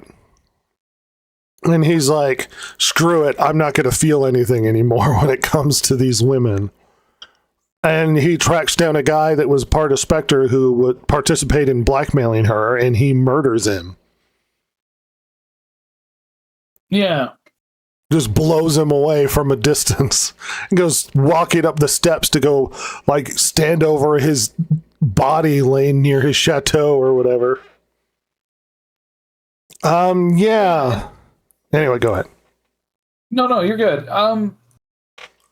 So, did you want to go into a little bit more on this movie? I would like to talk about Mr. Lazenby. I don't have a deep breadth of expectation when it comes to Bond because I didn't grow up with Connery. Because I always hear people when they talk about the greatest Bonds, they always go, well, Connery's the best. Connery's the best Bond. And then it's like, Pierce Brosnan's pretty good. And I like I like more, and this, but Connery's the best Bond. But I don't have that history with the character. This is the first time I've seen it. They might as well be movies that came out this year, as far as I'm concerned. And I'm watching these, and though I really like Connery, I don't have this deep depth of attachment. And I'm going to be honest, Lazenby, for someone who was a model, surprised me about how good an actor he was. He did pretty good. He does character stuff where he's pretending to be this professor. He has this weird emotional, like, they murdered my wife and he's in denial and she's going to be okay. Like, these weird, like, emotional character moments for him. Like, he's not actually bad in it. I'm surprised for a model. He's actually pretty good. Yeah, he did. He did pretty damn good overall. Now, I could see resentment because this isn't Sean Connery and this isn't the guy I've been seeing for the past how many movies. I could see why people might dislike him because he's not the guy they remember, but he's not actually bad. No. And the movie's bad. Say, but... like, this movie has problems, but he's not really one of them. I think he could have done, like, I whether they would have gone... Because it's hard to say, right? Like, would he have lasted the 7 films? I think he could have. He seemed to have a bit of an ego on him, but... Right, and that's the thing, because that's another thing I wanted to get into. So, Lazenby leaves Bond. And he left partially because of his own ego, and, like, the Bond role is a lot to take on. It is. And... So he wasn't sure he wanted all that. He kind of wanted it. His agent was kind of talking to him like, "Oh, Bond is done." Like because the 69, the hippie thing is in full swing right now, and no one wants old-fashioned spy man. Yeah, like this idea of a clean-cut, suit or tuxedo wearing spy. Like, that's not going to last into the 70s. Like, this is the era of free love, of, these movies like Easy Rider and, Midnight Cowboy. Like, these are the movies they're going to be a thing now. And so Lazenby thinks that's where the world's going to go. And to be fair, I don't necessarily blame him for that. Like, look, 1962 Dr. No James Bond, you're right. That probably isn't going to last into the 70s. Like, that's probably not incorrect. However, as we'll go to find out, as you and I know, sitting in 2025, right? Well, I guess 2026 now. Bond does stand the test of time. He lasted a long time and made money for a long time, decades. Yeah, and all it takes is knowing how to, just change things at least a little bit for the era. And Lazenby kind of misses out because of that. And, it's kind of a shame. I feel a little bit bad about that for him. But, I also don't necessarily blame him for thinking that either. Do you know what I mean? It's rational thinking in a way. Sure, but an ego thing. He is an unknown quantity, and he doesn't have jobs lined up. Stick with Bond until it doesn't work anymore. Well, exactly. And it's funny, there's a quote of him talking like he goes home to see his family in Australia, and he's got all these other movies that they're trying to sell him on, and he's like, I've got 18 scripts to look at, and they all suck. It's like, well, there you go. Like, what were you doing, buddy? Like, you could have stuck around. Yeah, it would have been a sure thing for at least a little while. He's not bad. I mean, if you were attached to Sean Connery, he's not Connery, but as far as a Bond is concerned, he's not bad. No, he's not bad at all. I'm going to reiterate what I said. There's problems with this movie. He's not really one of them. No, the movie is slow and stupid, and Blofeld's really good. Telly Savalas. I mean, and that's the interesting thing about this movie too. I mean, Lazenby is brand new to acting, and he is surrounded by Diana Rigg, who was a very much a rising hot thing at the time, right? Like she was, even for her young age, like she was a seasoned actress. She'd been there and done that for her age. And you have Telly Savalas, who just oozes cool. Yes. He's the coolest Greek man ever put to film. Yeah. Let's be real. And, he's just surrounded by a lot of great talent. And I think it worked well enough. Now, granted, this movie ended up not making as much money as the previous, which they really hate there at Eon. But I think it could have worked out. I think they're testing a new Bond. I don't know what they expected. Yeah, they always want to, number go up. But I think in a slightly longer term sense, it could have worked out. I do. Despite the fact that the things this movie does well, like the different look, I think the fight scenes overall are a lot better than they have been in the past. Yeah, he's a lot more physical. Oh,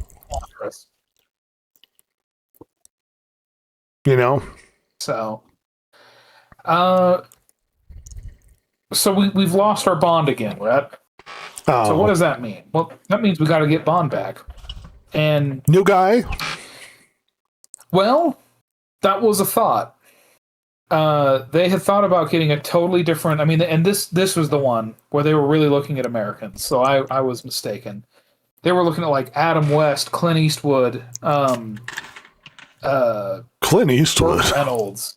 I know, right? Can you imagine? Be really stupid. I mean, I love Clint Eastwood, but Jesus Lord. I mean, even Burt Reynolds, who lives his life almost like Bond. Just doesn't have the British charm. No, not really. And it's funny. Eastwood, Reynolds, and West said that, like, well, Bond shouldn't be an American. Like, that's wrong. Yes, he needs to be the most British man that's ever Britished. Yeah. Michael Gambon rejected an offer, apparently, who we all mostly know as the latter Dumbledore. Oh, yeah. So yeah, they were kind of tossing some things around. They had wanted to cast Roger Moore, but once again, he was busy with a film. Got to pin that guy down. Jones was considered. Yeah, Roger Moore was a busy man. Well, they were not really happy with the decision that was made. With who they wanted to cast. Well, and especially if audiences rejected the new guy, what do? You bring back the old guy. Yeah. And so Picker, who I think was the head of the studio, was like, no, bring back Connery and give him a boatload of money. So they enticed him and because Connery demanded $1.25 million, and they gave it to him. Good. They gave him $1.25 million plus 12.5% of the profits, Rhett. Good Lord. So, he was brought back. Weirdly enough, just as a curious aside, he used the fee, Connery did, pronouns pal, to establish the Scottish International Education Trust, where Scottish artists could apply for funding without having to leave their country to pursue their careers. Oh, nice. Which is kind of interesting and also deeply ironic, considering Connery lived in the Caribbean, I think, for a good chunk of his life after, like, middle age. And Connery's the Scot, and Brosnan is the Irishman, right? He's a Northern Irishman, yes. Yeah. I thought Connery was a Irishman because of Darby O'Gill, but nah, he's a Scotchman putting on red head face. What do you call that? Just a Celt of another color. Okay, yes, precisely. So yeah, Connery has come back, and now they are making Diamonds Are Forever. Yeah. I'm going to go out on a limb and say Diamonds Are Forever, best Bond theme. of this era at the very least. I might prefer Goldfinger if we're gonna have that conversation. That's fair. I don't. It's a Goldfinger, man. He's the man. Is really good at what she does. I mean, Diamonds Are Forever is a good song, but I kind of like Goldfinger. But you know, what am I gonna do? What can you do? So, Diamonds Are Forever, Rhett. Bond is on the hunt. Take out Blofeld. He's mad. And this is kind of peak all of the other ones combined. You get creative assassin henchman.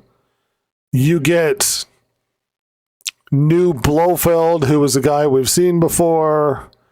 You get crazy chases with moon vehicle and spindly little arms.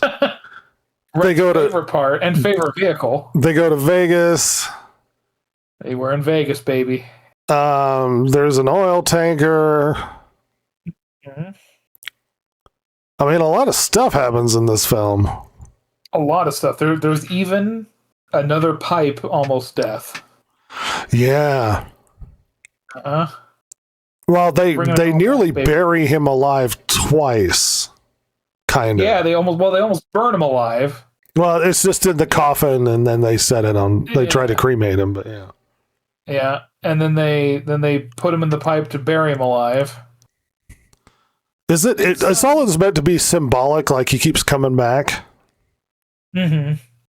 Can't keep Bond down, baby. He's always coming back from the dead, pal. Sean Connery. Anyway, go ahead.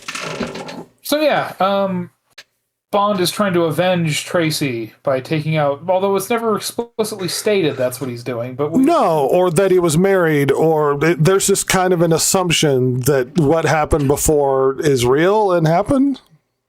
Yeah, like it's just okay. And we find out Blofeld is having he has lookalikes and there's plastic surgery going on. That's why he doesn't look the same. Yeah, now. the movie starts out with Bond just assassinating Blofeld. Yeah, and choking a woman with her own bikini top. Yeah, to try and get information, and Blofeld in a clay mud bath or whatever, shooting him from underneath the mud bath. Yeah. Oh my god, yeah, that looks like baby diarrhea. Yeah, that's what you said right out the gate. Look at that baby diarrhea. It's weirdly yellow. Don't like that. Don't like that at all. It's good for your skin. Well, as the title implies, Rhett, this movie's all about diamonds, and so that means South Africa. Although the movie has no filming in South Africa, it's all done in the Great Basin here in the United States. Really focuses on that cat and diamonds. It does. We see Mr. Wint and Mr. Kidd. Really interesting assassin duo with character. Uh-huh. Just in maybe gay. Distinct characters. Oh, yeah. Like they're holding hands after they kill a couple people. Well, and one of them comments... One said the... Yeah. Well, comments about the attractiveness of some girl, and the other guy's like, "Oh, I don't like that." And it's like, what? Because you're gay for each other? Is that why? They're incredibly homosexual, Rhett. And one of them is incredibly unattractive. Oh yeah, like shitty long hair, but really thin in the front. Like it's bad. It's rough. Just fix your hair, bro. Just go bald, buddy.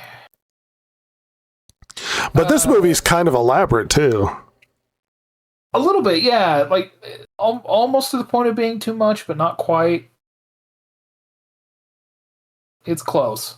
So they suspect there's smuggling going on in South Africa with these diamonds because they know they're smuggling. They suspect it's to depress prices. So Bond is going undercover as a smuggler to Amsterdam to meet his contact. Her name is Tiffany Case. Yeah. At least it's not a sexual innuendo. That's nice. Wasn't she born at a Tiffany's or something. She was, because her mom was shopping and then had her. So her name's Tiffany Case. Well, the fact that she has to explain that, like, with all of the stupid names we've had, he goes Tiffany, and then she kind of has to justify it, and it's like, who's justifying Pussy Galore? It's like, well, why would your mother name you that? It's like, because I was born. Why are you named Pussy Galore? What the hell's wrong with you? Like, no one questions that name, but he gives her a little side eye about Tiffany Case. Yeah, Tiffany Case. And she feels perfectly regular last name, and Tiffany is a perfectly regular first name. She feels it's odd enough that she has to explain it. Honey Rider? No, nothing. No. Missy Suzuki? No. Totally fine. Natural Japanese name. Don't like that. Don't like that at all. Weirdest name of the bunch. Yeah, clearly. So anyway,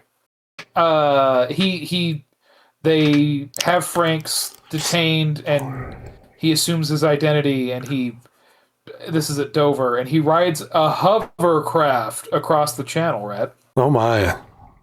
I mean, this is 1971, baby. I like that he pulls up and it's like, here for train, here for bus, this way hovercraft. This way? That's for hovercraft, pal. Yeah. That's the future. I don't think the hovercraft even exists anymore, sadly. I don't think they use that anymore for the cross-channel stuff. Well, now they get the channel. That's true. Makes a huge difference. It do. Still, though, hovercraft. Anyway, so while he's in Amsterdam, he meets Tiffany Case. Franks gets away and tries to come meet her.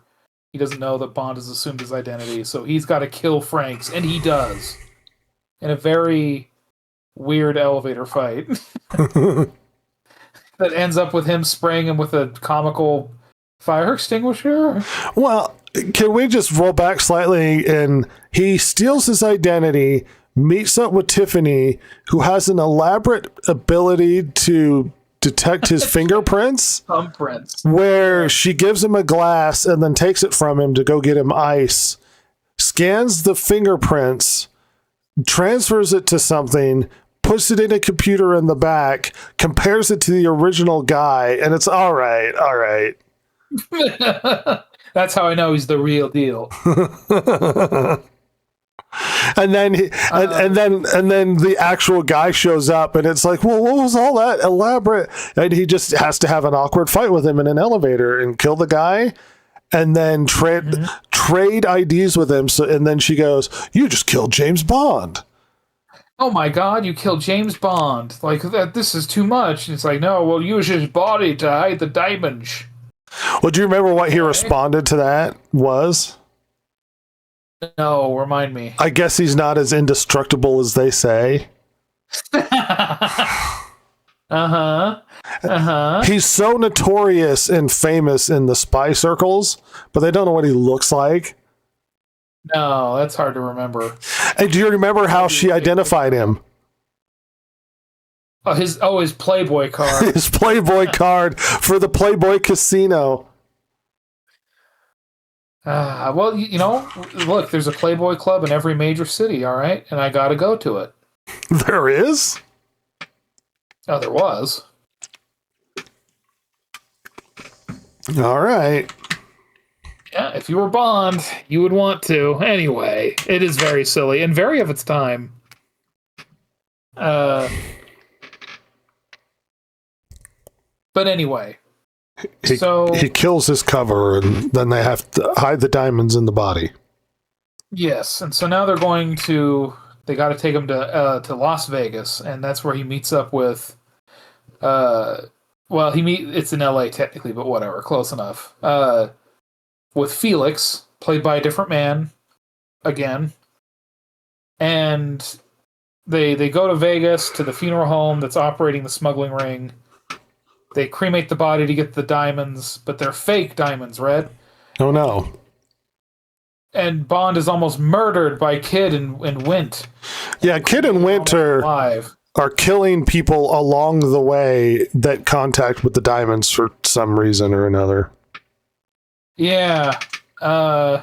Covering up the trail, I guess? I suppose it seems a little like indulgent, but whatever. Yeah, a little overboard. I do like their characters. Yeah. They're very odd and yeah. Yeah, they're great. They're very distinct. They're very fun in that way. Yeah. But these very hilarious American stereotypes. I bet Brits thought this was just an amazing movie. There's a Texan. There's a weird wop old man entertainer type. Like it is just stereotype America. It is really weird. Well, yeah.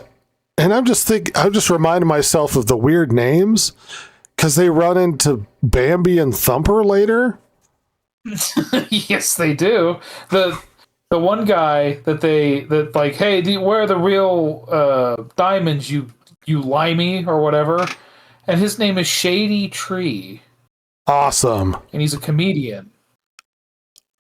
And it's just like, okay, what's going on? Like generic Italian man voice and Oh, very. Apparently he's like the uncle of Dean Martin in real life. Very strange. awesome. Yeah. We also see Plenty O'Toole, played by Lana Turner. We'll get to, or Lana Wood, excuse me. Not Lana Turner, Lana Wood. We'll get to her in a little bit. But yeah. Well, Bond just says he'll be at the casino. He'll be at the, I think it's the White House or I don't know, some casino. And, you can find me there. When I get the real money, because you wouldn't burn up $50,000. And so he moseys off, and that's where he starts betting at the craps table, and he meets Plenty O'Toole. Yeah. Who shows up and is like, do you need help? And then loses a bunch of money. Just immediately. Yeah. And then he wins a lot of money. And then she's immediately like, take me to your hotel room, mysterious guy with lots of money.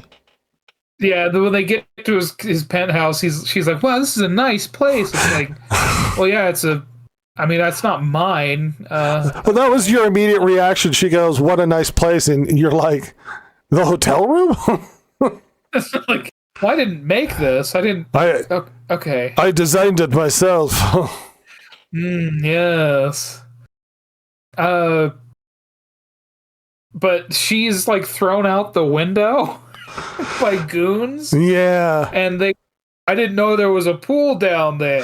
Well, he goes, nice aim. And he goes, I didn't know there was a pool down there because she lands in the pool. Like, oh, you're just going to murder this topless woman? Jesus. Like, well, and the whole sequence is weird because they go in and there are thugs here waiting for him and they throw the lady out the window and then they back out slowly. And he's like, what's this about? Walks in the other room. It's that stupid Bint who's like, I just want secret time with you. Yeah, it's Tiffany Case. Old Tiffany up to her shenanigans. No, yes. And so he, of course, sleeps with her. He doesn't say no. O'Toole, but gets Miss Case instead. So it works out. Well, and Plenty O'Toole doesn't call the cops that somebody threw her out a window or... No, you don't do that, right? Well, and why would they just murder this lady and leave a trail of bodies and stuff when Tiffany just wants time with Bond? Yeah, she just wants to bang the rich limey. That's all she wants. It's just weird. Yeah. It's very silly. Yeah. Well, Bond tells her, well, we're going to go retrieve the diamonds at Shuckish. Oh my gosh. The hilariously dressed dealer with his polka dot t-shirt. Well, it's like a flowy silk shirt or something. Yeah. So she plays these dumb little games. Kids call her out for cheating, and it's bullshit. And they're right. She was. But she gets this stuffed animal that has the diamonds in it, and she escapes through a vaguely racist, like... They spend a lot of time elaborately explaining the mystery of this beast from far Africa or something. Like this horrible creature that cannot be tamed, and it's just this black lady with an afro that turns into a gorilla. And she's like a sexy, fit black lady. Yeah, she's just a hot black chick, and wow, now she's a gorilla, and it's like, ew, this is kind of offensive. Hey, that's weird. Why'd you do that? Oh, okay. Well, they spend a lot of time explaining this person's backstory. Like, all she does is need to run into the back room and then hide, you know. Just, no, they have to stop and have this whole scene where they're explaining to the kids this horrible creature that they've retained, that, you know, they can't tame and is kept in a cage and blah, blah, blah. All right. Yeah. Well, she flees. Bond finds her at, I guess, her place, but like Plenty O'Toole was there and was killed. Poor Plenty O'Toole. She did nothing. I know. What a waste of time. She's probably been done the worst. And so she decides to work with Bond. So she drives him to the airport where he sees the manager of the casino like meet with a scientist that takes the diamonds. So they follow him out to the desert to find this laboratory. And in the laboratory, so he like disguises himself to get further into it to try and see what's going on. And they find him out. And in this laboratory, Rhett, there's like a moon scene that they're filming. Yeah. And it's really awesome. He runs through this moon scene being chased. And the guys in the astronaut suits try to, like they're on the moon, try to slowly stop him. Try to stop him by slightly bouncing around. And he gets in what is apparently a totally real moon buggy and drives away. With really pathetic, like spindly arms sticking out the side. It looks great. And so they chase him in like just regular cars out in the desert while he's in a stupid little moon buggy with arms. And then eventually those cars get stuck, so they get three-wheelers with big dumb wheels and are chasing him. It's a really dumb chasing. Oh, it's so silly, because eventually he tricks them by just letting the moon buggy drive off, and then he comes around and attacks one of the guys on the three-wheelers, and then he drives that jump kicks the guy off the three-wheeler. It looks really good, too. Well, and if you recall, later on, he has trouble with the basic vehicle. And I remember thinking, he accidentally magically figured out how to drive a moon buggy, and he can't figure out how to drive this new thing? Yeah, it's too much. How does it work? I don't... You figured out the moon buggy just by mashing buttons. Oh, Jesus, how does this work? He figured out how to rig it to what? Drive on its own without him being in there so that they keep chasing it. Yeah. You know, it's standard MI6 training, right? Whatever. So he meets back up with Tiffany. They drive back into town, and a horrible stereotype of a fat American sheriff pulls them over on Fremont Street. And then they just ignore him and drive off because other cops are chasing him. Yeah, they have new car chase through downtown Vegas. It's a pretty decent car chase in downtown Vegas there. Well, famous location of Honey, I Blew Up the Kids. Yes, very famous. Mostly for just that, yeah. If we're honest. Giant baby. Bond weirdly climbs and rappels into the penthouse of the White House casino.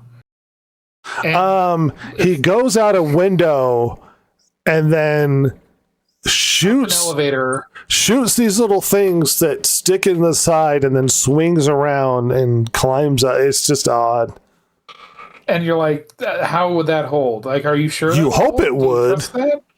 I wouldn't. I wouldn't trust it. And then he jumps through the skylight and he's in the guy's toilet with cameras everywhere. That's right. And it's funny, you and I got New Vegas vibes by this penthouse, Rhett. It's very... Yeah, there's a lot of Mr. House in this. Very weird, yeah, weirdly, and I guess it's also a little Howard Hughesy too, to some degree. But Oh yeah, just the casino and the penthouse thing is like it's very Mr. House. recluse millionaire. Yeah. Well, we find out, Rhett, it's Blofeld and his lookalike. Oh no, two Oh Blofelds. my God, two Blofelds. So he has to figure out which one's which, and so he tries to like throw a cat and see where it goes to. He kicks the cat, grabs it. Oh, that's right. He kicks it and it runs to the real Blofeld, and he shoots him, and then he finds out there are two cats, and so he's still not sure if he killed the right Blofeld. Yeah, so it's probably just the lookalike. And Who knows? Blofeld. We don't know. I guess not. I mean, I guess the lookalike is just continuing Blofeld's plan. Yeah. I suppose. I mean, it's implied it's the real Blofeld lives. Well, right, Like- but I'm just saying you have no idea because he killed the other one. It's like there are two cats, and it's like, well, that doesn't mean he didn't get the right one. It just means he got one of them.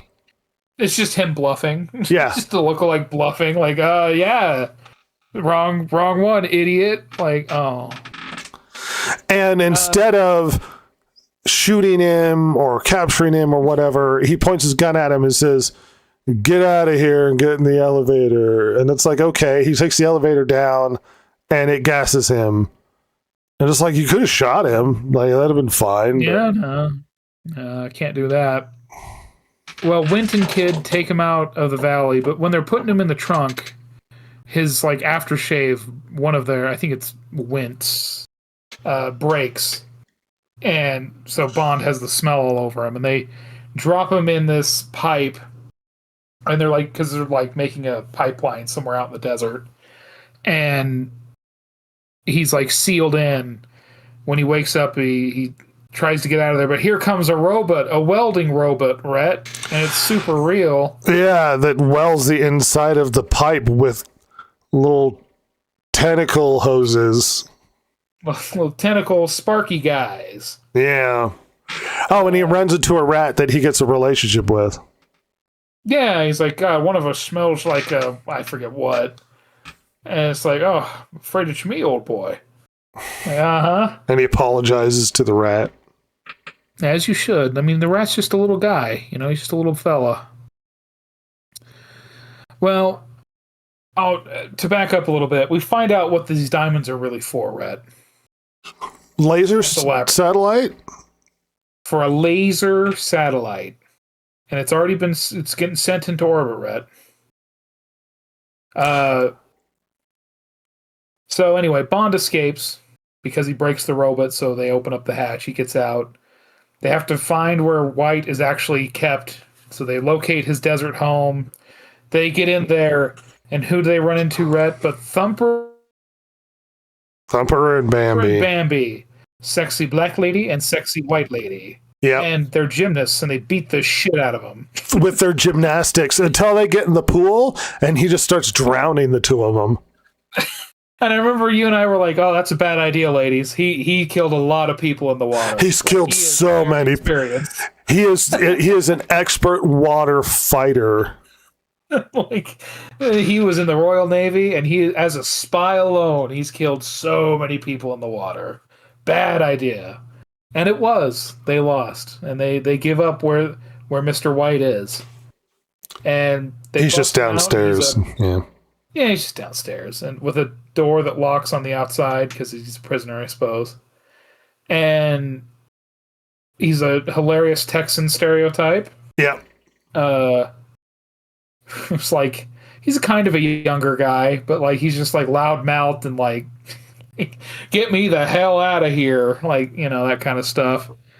And so they identify that, like, well, he could be in any of your businesses, like, and he's naming off all these places, and he names off Baja, California, and he's like, "Baja? I don't have anything in Baja."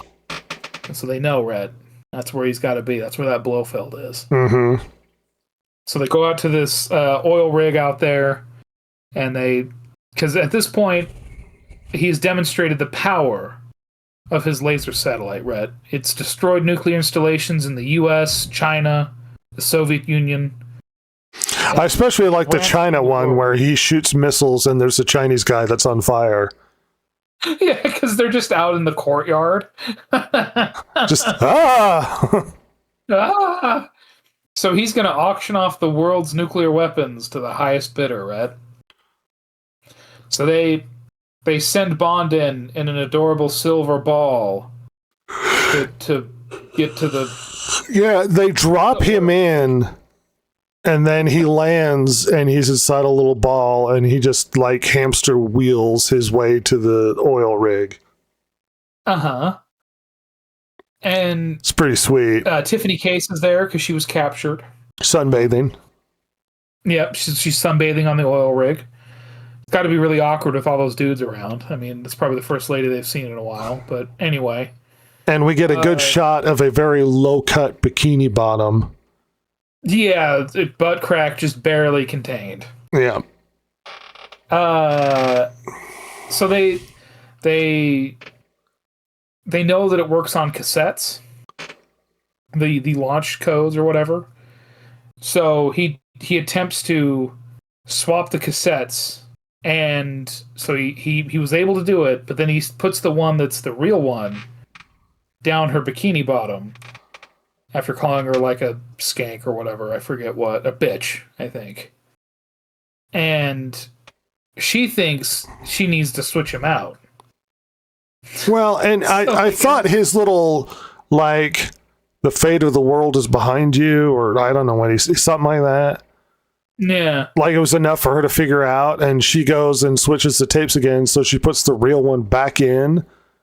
Yeah. And he calls her like an idiot or something. No, that's the real one, you twit. Calls her a twit. Well, anyway, the CIA, like because he'd like cut a balloon, which was like the signal to send the CIA helicopters in, and so the CIA attacks.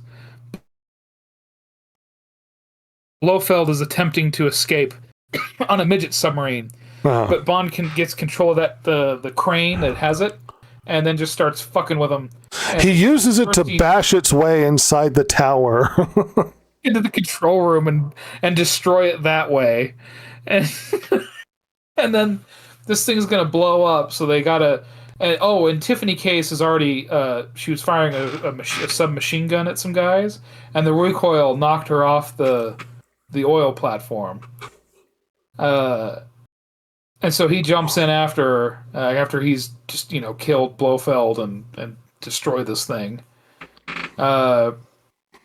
So they jump out and they did it, right? So now they're riding on an ocean liner that apparently Mr. White owns, and he's like, "Now if you were having a good time, you call me and I'll have that captain do circles." Well, while they're there, Red, they room service arrives, and who is it but Wint and Kidd, who technically Bond has never seen. He only smelled.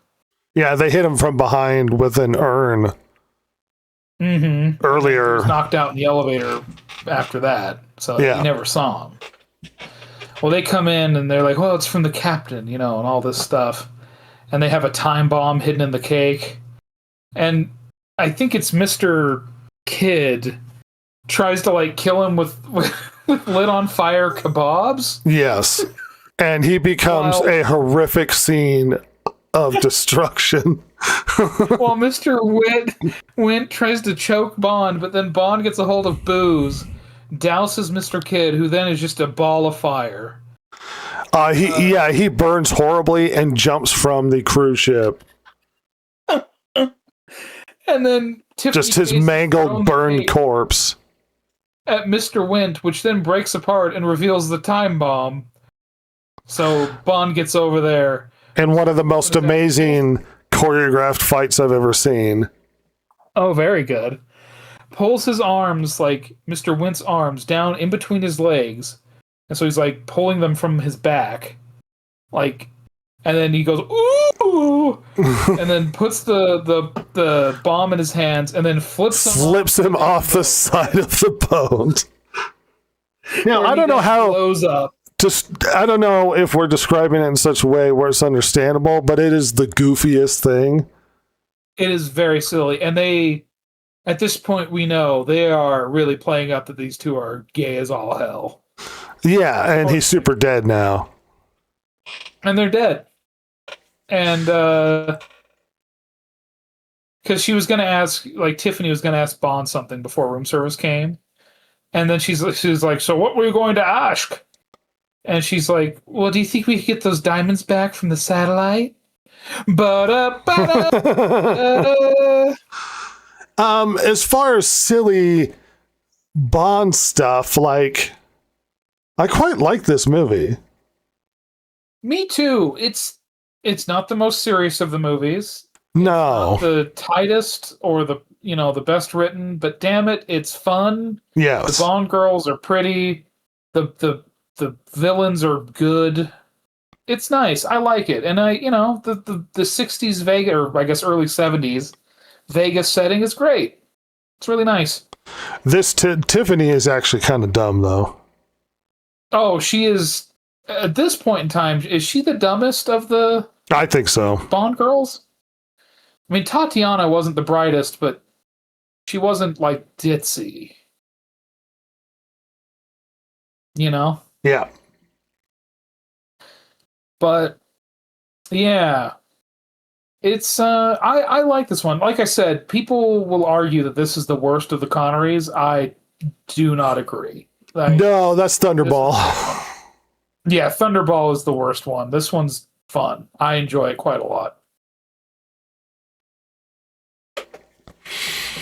Yeah, I mean, I quite like these movies, and this recent one, it had all the fun you would expect from a Bond movie. It's not the serious favorite one with From Russia with Love, but I quite liked it, and it had really interesting henchmen characters with quirky personalities to them. Yeah. So, Rhett, Yeah. we have gone through the entirety of Connery's run, and also included Mr. Lazenby with this. Yeah. So far, what do you think? What are your thoughts so far? Well, once again, as somebody who had never seen these, and this is sort of the origins of Bond and stuff. I mean, we haven't quite gotten there yet, but they're not as ridiculous as sort of the Austin Powers parody makes them out to be. And I can obviously see the goofiness of like, oh, the volcano layer and whatnot, but it's dealt with seriously. So it's because I've only been exposed to the parody, and they're not as bad. Now, I know it gets really ridiculous with stuff like Moonraker later. Oh, yeah. But for now, I found them to be. I liked the movies, but overall, if I'm judging by my current sensibilities, the issue is, by and large, they tend to be slower paced, which can be kind of boring at points and drag out overall. And the one movie that does it really well stands more grounded than the rest of them. The action's fun. They do interesting things. They try interesting things. The villains are interesting. I mean, I quite like them. They don't blow me away. I think I'm still quite partial to Pierce Brosnan at this point. But maybe in sort of a collective, I get to see them all in comparison since we're going through them all. I might have a different perspective on how good Sean Connery was. But yeah, I liked him. Yeah, I think Sean Connery was kind of the perfect guy for this at the time. Like he just I saw somebody talk about Connery in that, like, he's really good at exuding like a feeling of like confidence and competence, and you know what I mean? Like, he's a very good actor for that kind of role. Yes. And he is. And it's kind of almost an intangible. And he's able to do that really well. And yeah, like despite some of the corniness, some of the little bit over the top, or a lot over the top, depending on the movie, uh, they're good. You know, they are so of their time in most of the time a good way. Yep. They try things that, you know, hadn't been tried, or maybe it was the first time seeing that sort of thing, whether it's just the travelogue nature or underwater scuba fights or, you know, the fucking jetpack.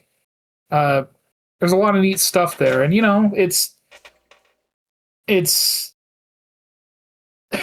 they some people are really hard on this era of the Bond films, but I find them always to be, with some exceptions, they're fun. And there's been lately kind of a push to like recontextualize and like look at On Her Majesty's Secret Service kind of in a different light. Uh-huh. And I get why they do that. I mean, it is sort of the redheaded stepchild of these films, but you know, the problems that movie has, just to reiterate, are problems that would have been they would have been a problem no matter who was Bond. Well, Thunderball's still worse than that movie. Oh, definitely. And that's the funny thing. Like, I would probably rather watch.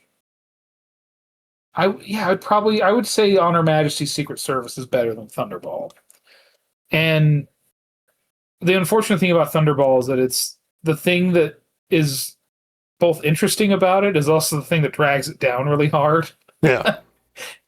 You know, with the scuba fights, but I still, despite all that, like I don't know. Connery is he was the man for the job, and even though they have their problems, even though sometimes they age really weirdly, I think for the most part they're all good. You know, they're all, at the very least, they're fun, with the exception of probably Thunderball.